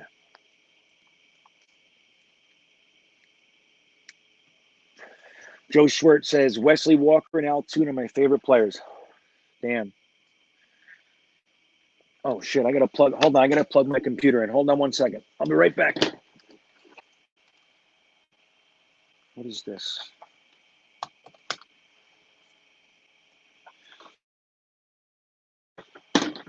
Oh, dude, I'm at 14%. I'm like, dude. How's it going? Am I glitchy? How's the video and how's the audio? Are we still good? But let me tell you, Joe, boy, did I love watching Wesley Walker, Al Toon, Freeman McNeil, and Mickey Schuler together.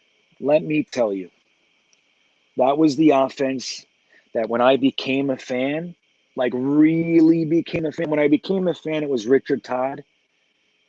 But man, as I started to grow, just get, 10 to 12 is big.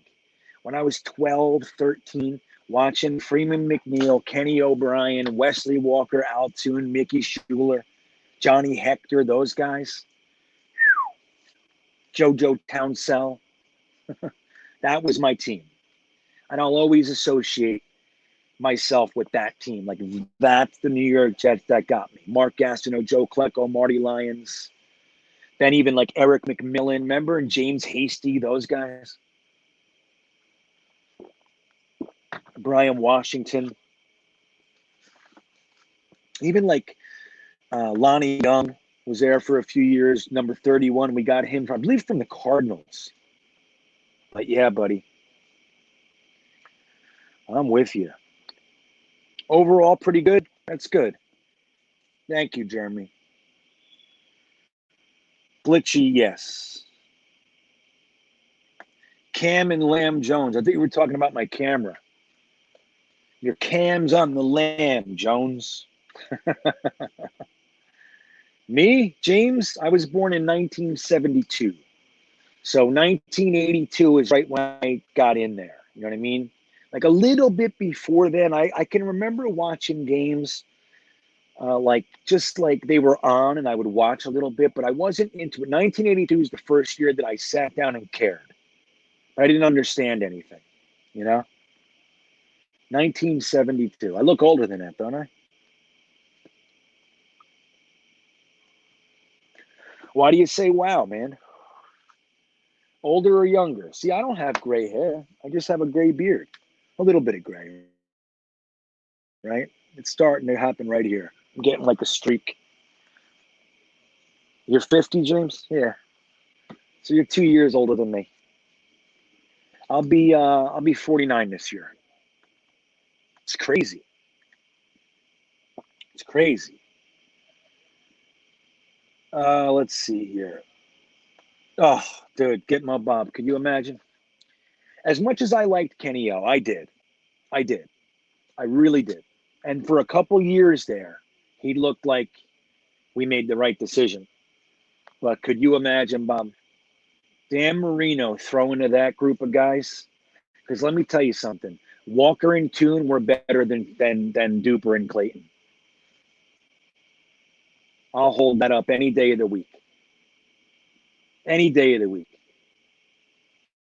Jesus. Yeah, Matt says at 13 he was watching Namath. Yeah, at 13 I was watching Gastineau. It's crazy that it wasn't that long after it, you know? 69 to 82. It's only 12 years. It's like I was close. I'm old. Like by those standards. It's like, yeah, I was close. I was almost there. Sneakers to boots. Green Bean, whose retired player's jersey would you get right now? I just got Toon. Well, you know what? I have a couple Gastineau. I have a Dennis Bird. I have a Mo Lewis. Right, those are my jerseys, and I also, thanks to Jeremy Crevette, I now have a Becton jersey. So thank you. I've had Muhammad Wilkerson. I've had Mark Sanchez. I no longer own either. I think I might still have Wilkerson actually in my storage, but I don't care about it. you know.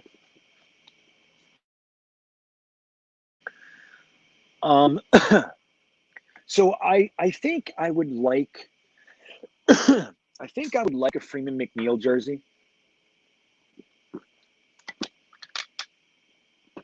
I would like a Walker.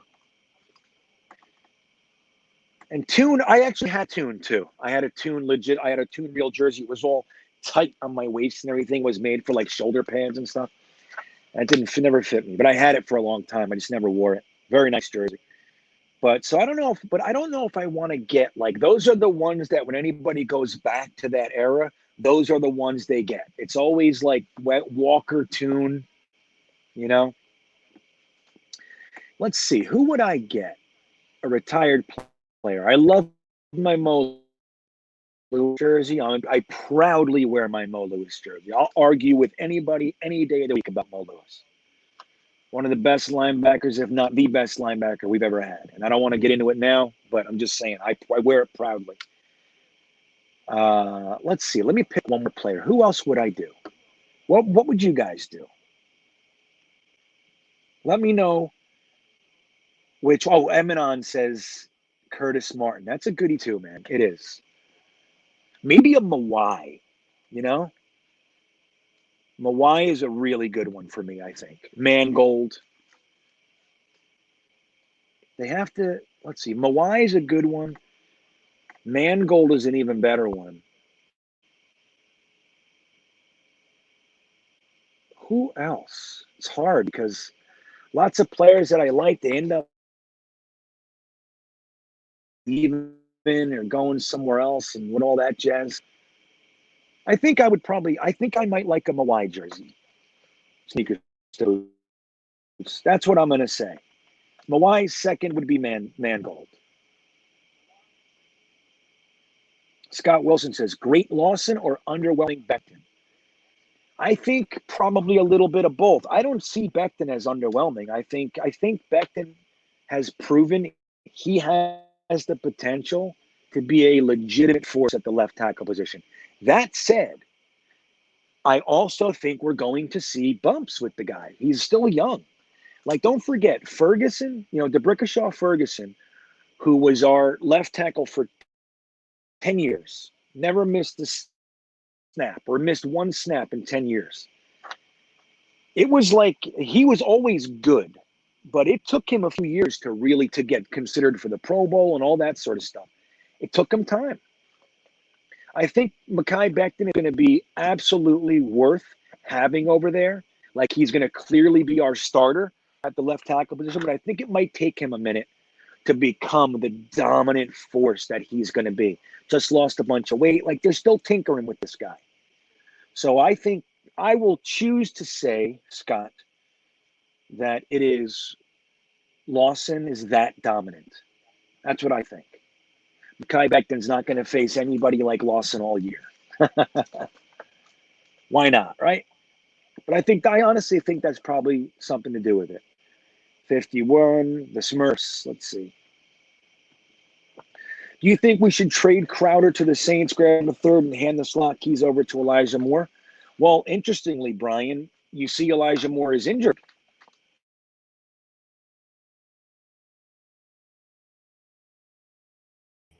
Hold on. Something just happened here. I'm going to invite myself back in. Hold on. I don't know what the hell that was. That was weird. Bear with me. Now, let me ask you, does this look clearer? Is this better or worse? Hold on. Is this better or worse?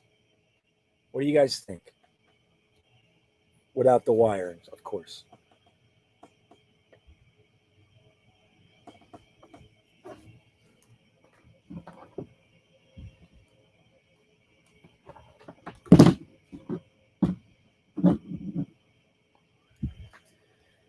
This is worse, right? Same? Worse, not as clear. Okay, let me fix it. Hold on. Let me go back to what we were doing. Hold on. Look at this. Okay.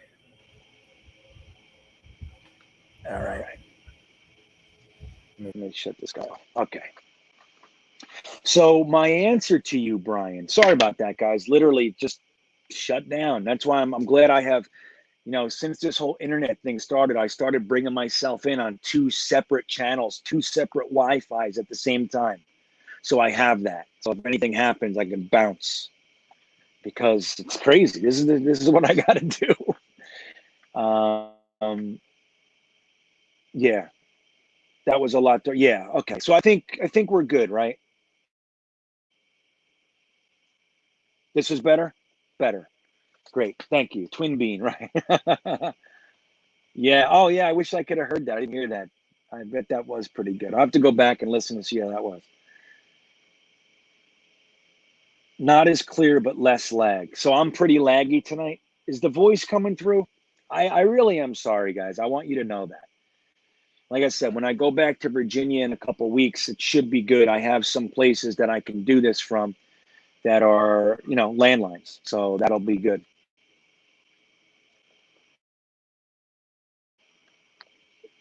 So the question was, would I want to trade Crowder, get a 3rd round pick and kind of bump Elijah Moore? The thing is this, I would rather give Zach Wilson as many security blankets as we can, right? So if somebody does get hurt, we're not going from Elijah Moore to Dante Moncrief. You know what I mean? Like, we're not going down. Like, let's say, just hypothetically, let's say we trade Crowder, Corey Davis gets hurt, and Elijah Moore get hurt. That literally leaves us with Denzel Mims and Berrios instead of Denzel Mims, Keelan Cole, and Berrios instead of Denzel Mims, Keelan Cole, and Crowder. There's a major drop-off between Crowder and Berrios, in my opinion. As much as I like Berrios, I do. So my point is, I think Zach Wilson is the priority this year. Zach Wilson is the priority. I would keep everything intact. I would assume the worst. Something just bit me hard, man. That really hurts. I don't know what that was. It hurt. It feels like somebody stabbed me with something. So I would just say, like, let's assume the worst, and that we want layers for Zach Wilson not to have to start out there like Sam Darnold did last year when everybody was hurt. We were literally signing guys off the street, and they were coming in and playing Hogan and Moncrief and whoever else. I forget. I blocked it out of my brain, a lot of it. But yeah, so I would say no, man. I think that as much as I love me an extra third, I do. You guys know me. I can't have enough picks. But I think it's more important that we make sure Zach Wilson has every available opportunity to succeed and not feel the stress of playing with guys who shouldn't be in the NFL. I feel the same way about the offensive line. I want them to keep 10. That's what I want. People are talking about 8. I mean, maybe with the fact that we brought Morgan Moses in and Fant can swing tackle, and I get it, maybe 9, but I don't want to see 8 offensive linemen. I don't. I want to see 9, 10. That's what I want to see. Because I want, if somebody goes down, I want it, the guy coming in is not a severe drop-off down to the third stringer because we had to make room. You know? So Jin Pak, this is a good one. So Jets need to keep homegrown players. I agree. I think we haven't really seen too many homegrown players that we should keep that we haven't. So who are we talking about? Are we talking about Jordan Jenkins or Chuma Edoga? Like who are we talking about? Marcus May? Marcus May is the only one. I mean, clearly we had Sam Darnold and Jamal Adams. I mean, I think the Jamal Adams trade, you can't even look back and argue that anymore. He's like, I don't know if you guys heard, they're talking about, they're very close to a deal. It's looking like $17.5 million per year for 4 years with $38 to $40 million guaranteed. Is that where you want almost $18 million of your cap going to a safety who can't catch? He gets 7 sacks, so what? I mean, I don't know, man. As much as I think he's a good football player, I'm not saying that. I'm saying $17.5 million, 38 guaranteed, so he's locked in. You're giving him $17.5 million for the next couple of years. Or you can have 2 first-round picks and a third, you know, AVT and whoever our first-round pick is next year for 5 years on rookie contracts. Jamal Adams is going to be gone by the time we have to pay that. You know what I mean? So when you look at that sort of stuff, and Sam Darnold, like, look, with all respect to Sam, I do think that he was mismanaged and given PTSD here. I really do. I think he had a legitimate shot to be a good NFL quarterback. We never gave him a quarterback coach. That's 2 separate regimes. Never gave Sam a quarterback coach. We gave him no offensive coordinator the last 2 years. And he had no vet really that would help him. Flacco, here he went and he said, I'm not here to fucking take care of somebody. I'm not a coach. He didn't say that here, but he said it at the previous stop. So why would we think that's going to change here? So Sam Darnold was at a place where he's damaged. Now, maybe he comes out of it, maybe he doesn't. But having the opportunity to press reset, I don't think that's arguable. I really don't. As you guys know, I was talking trades. I think they did the right thing. I think it was time. He needed to go. It was a mistake. We ruined him. We at least ruined his time here. So who are we talking about when we say this? Like, what other players are we hoping that we keep? Is it Jamal and Sam? Because, like, what? Darren Lee? Who? I think it's going to take a couple years. I think the first guy we're going to see get a mega contract from Joe Douglas is more than likely going to be Quinnen Williams, barring some sort of unforeseen craziness that he falls off a cliff. You know what I mean? That's what I think.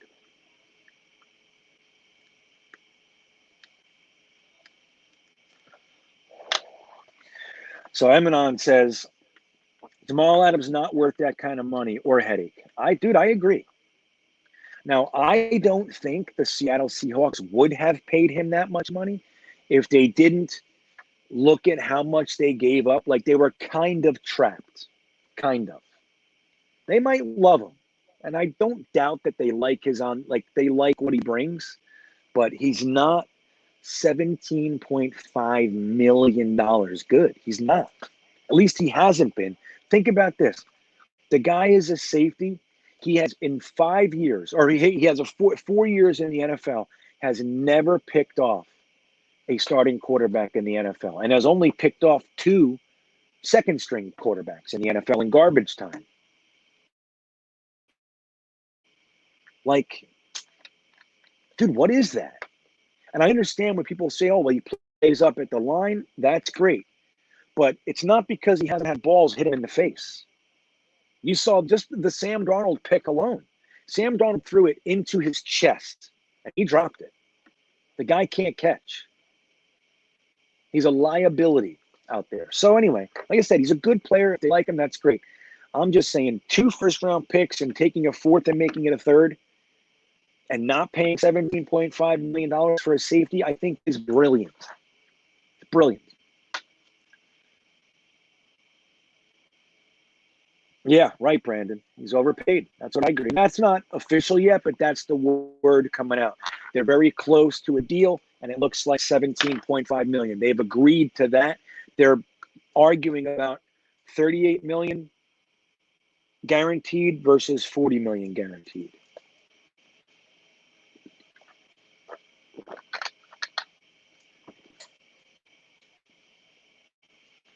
Well, Rusty Spooner, they didn't pay that much yet. That's what the report coming out is, that it's all but agreed on. $17.5 million for 4 years. Like I said, they're debating 38 or 40 million guaranteed. Jamal obviously wants 40, and they're trying to get 38. They'll probably get the 38. So, all right, we got a few more minutes here, guys. I think Brian says, I think Lamar Joyner and Jared Davis are going to be some important signings that flew on the radar. I agree. Now, I'm not as sold on LaMarcus Joyner as I am on Jared Davis. I think Jared Davis by midseason is going to be an absolute wrecking ball, especially in the running game. I think he's going to be our thumper. That's what I think. Now, if he's not, the good news is Joe Douglas likes to do that thing where he's only got him for a year. So if the experiment doesn't work out while he's still building the team through the draft, then he's great. He can move on very simply. But if it does work out, he got a steal, and he can re-sign him in the whole thing, right? But I'm really high on Jared Davis. I'm not as high on LaMarcus Joyner, but him going back to safety, I think is going to be great for him. And he was very good when he played a safety. So I think it's going to be that, just like you said, I think it flew under the radar, and it might be better than we thought it was. Let's see.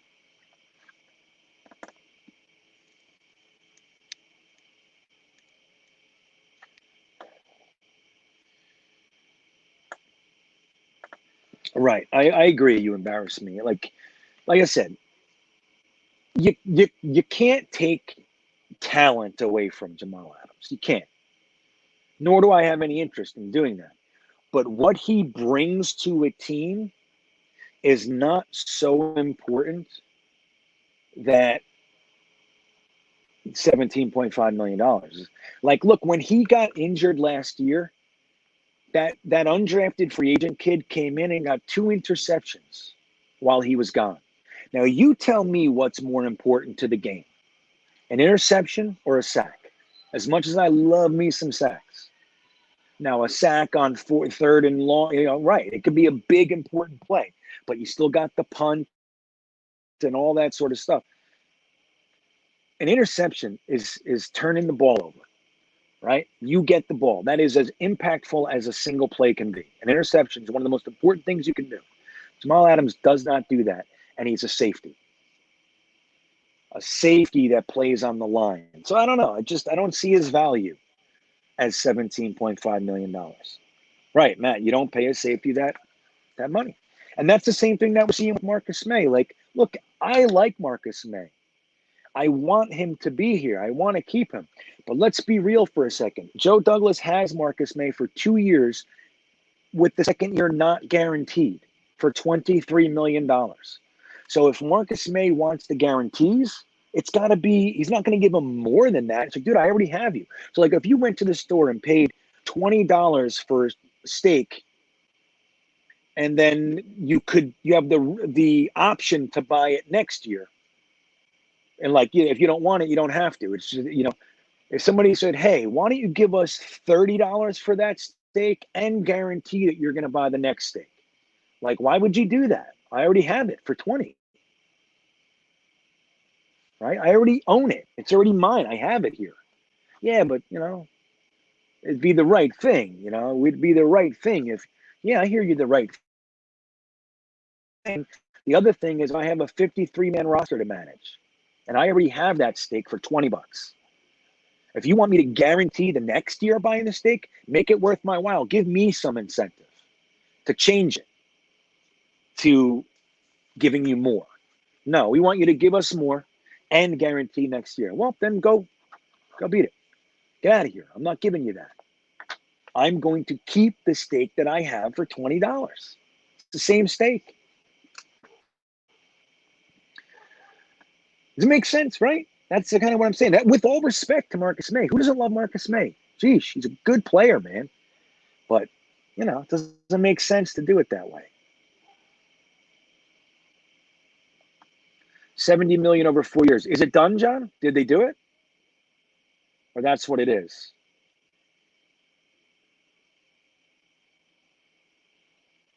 So let's do this. HV8019. Thank you for the super chat, my friend. I sincerely appreciate it. I always watch you, Ryan, right? And Matt, just showing some love. Thanks for all the Jets info. Well, thank you, dude. I appreciate that. I love hanging with Matt and Ryan too. They're my fave. They really are.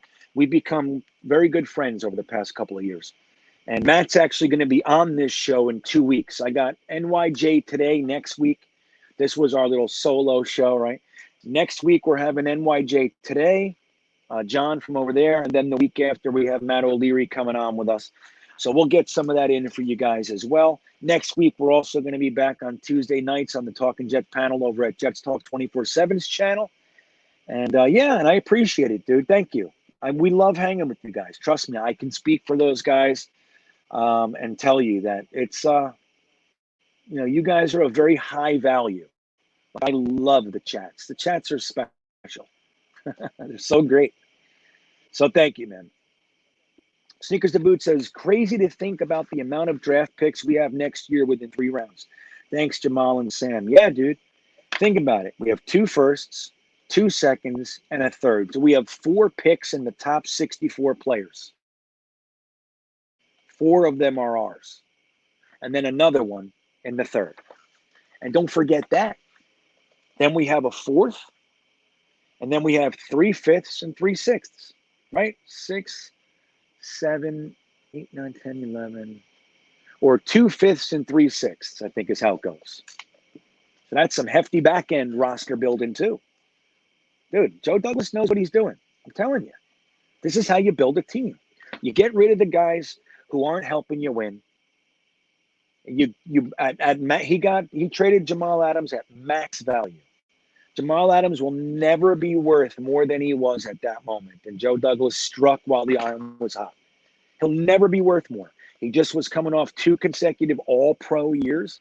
Oh, no, that was his first All-Pro. 3 consecutive Pro Bowls and an All-Pro. When's he going to be higher value? At 24 years old or whatever he was. You know? Yeah, dude. And these are two good names. Kyle Wilcox, you nailed it. That's Ed Reed and Troy Polamalu money. Dude, let me tell you, those two guys took over the game. Troy Polamalu was out of this world good. Out of this world good. Totally different level. It's not even the same conversation. Anybody trying to put Jamal Adams with Ed Reed and Troy Polamalu are drunk. It's not the same. They changed the game. They had impact on the game that could change it at any moment.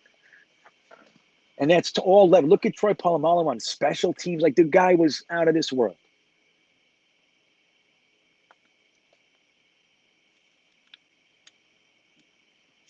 Yeah. But blunted Vegas, what are we going to do? Right? Like, we can't stop that. The good news is he's not our problem. Let them deal with it. You'll see next year they're going to trying to be getting rid of him. They're going to be stuck in this. Oh, I got you, John. I see what you're saying. So 4 years, $70 million for a safety that can't catch. It's crazy. Got it, John. I see what you're saying. It is. It's crazy. It's crazy.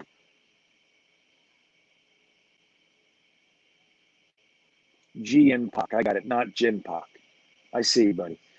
All right, let's see. A couple more. I'm just going to look over real quick. Thanks, GreenBean, for the show. You're welcome. Sneakers to boots. Seattle jumped. Jamal forced Joe's hand. Easy now. Well, you know what? Here's what I'll tell you. And then we'll wrap it up with this. This is what I am very confident in, and I believe this. I think that Joe Douglas made up his mind that he was going to get rid of Jamal Adams the minute that he went around him to Chris Johnson. He went around him and Adam Gase to complain to the owner when he heard that Joe Douglas took a phone call on him.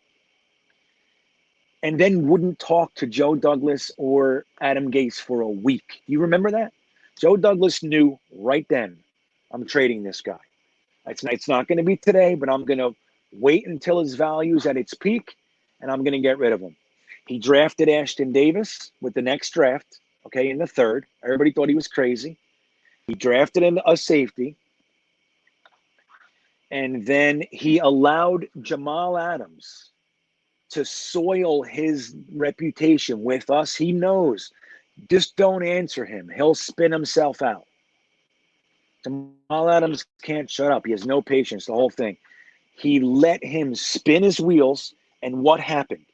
Half of the fan base turned on Jamal Adams when he went after the owner and went after all that shit. Everybody got sick of him and said, just goodbye. If Joe Douglas would have traded him the year before at the trade deadline, half the fans, if not more, I'd say 2/3 of our fans would have lost their minds on this new GM. He played it perfectly. That's what I believe. I think Joe Douglas is playing chess. That's what I think. Maybe I'm wrong. I don't think I am. I think he made that decision that day. I need this guy off my team. And I'm just going to play it the way I'm going to play it. I'll let Jamal spin himself out and talk himself into a negative reputation here. And I'll just wait and wait and wait. When I get the offer I want, I'm going to snatch it. And then he did. 2 firsts, a third, and a player for Jamal Adams and a 4th. Dude, that's more than the Raiders got for Khalil Mack.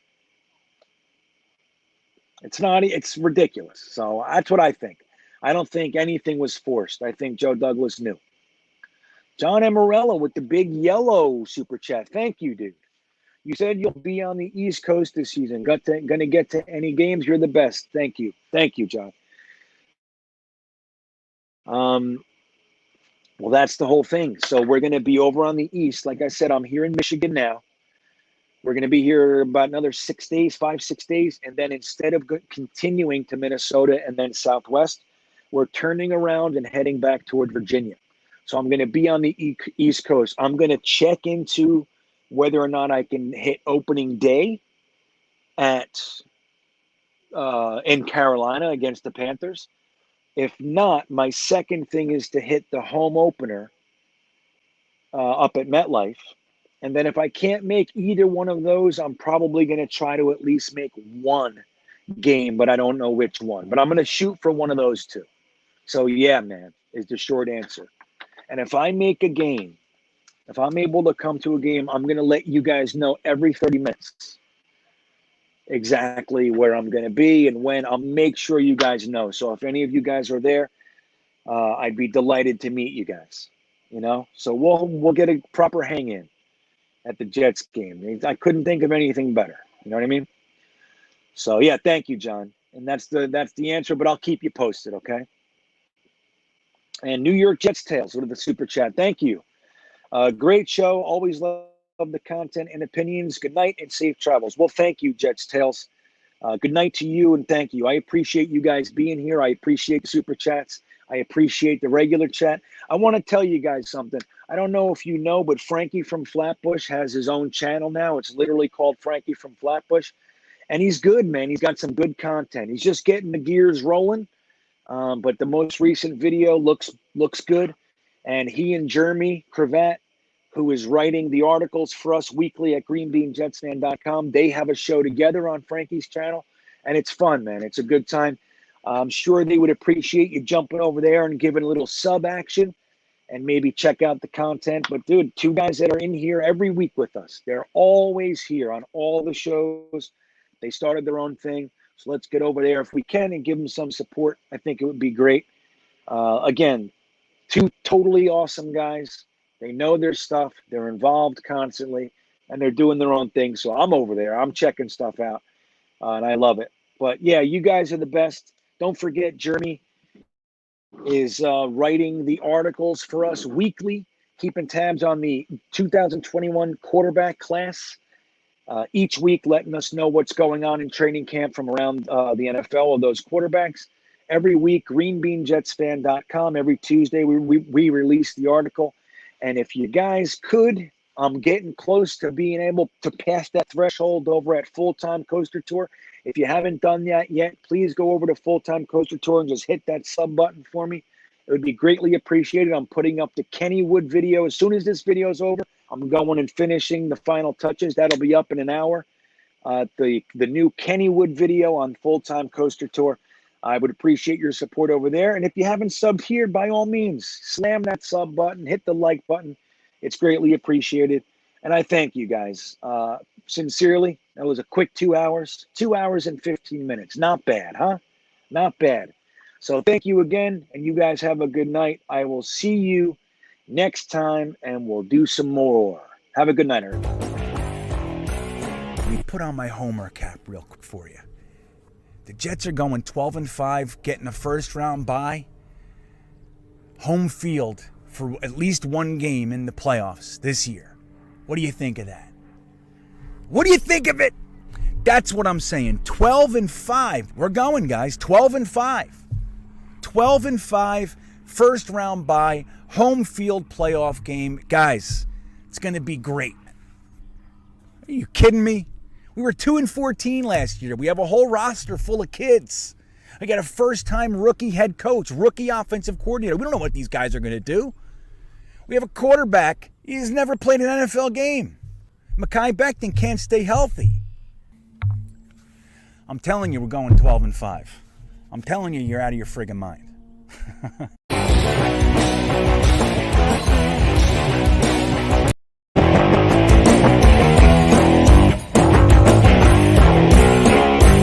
I love Jets fans. You name one other organization that deals with the shit that we deal with and is still this passionate. Sure, you got the little segments, the dog pound.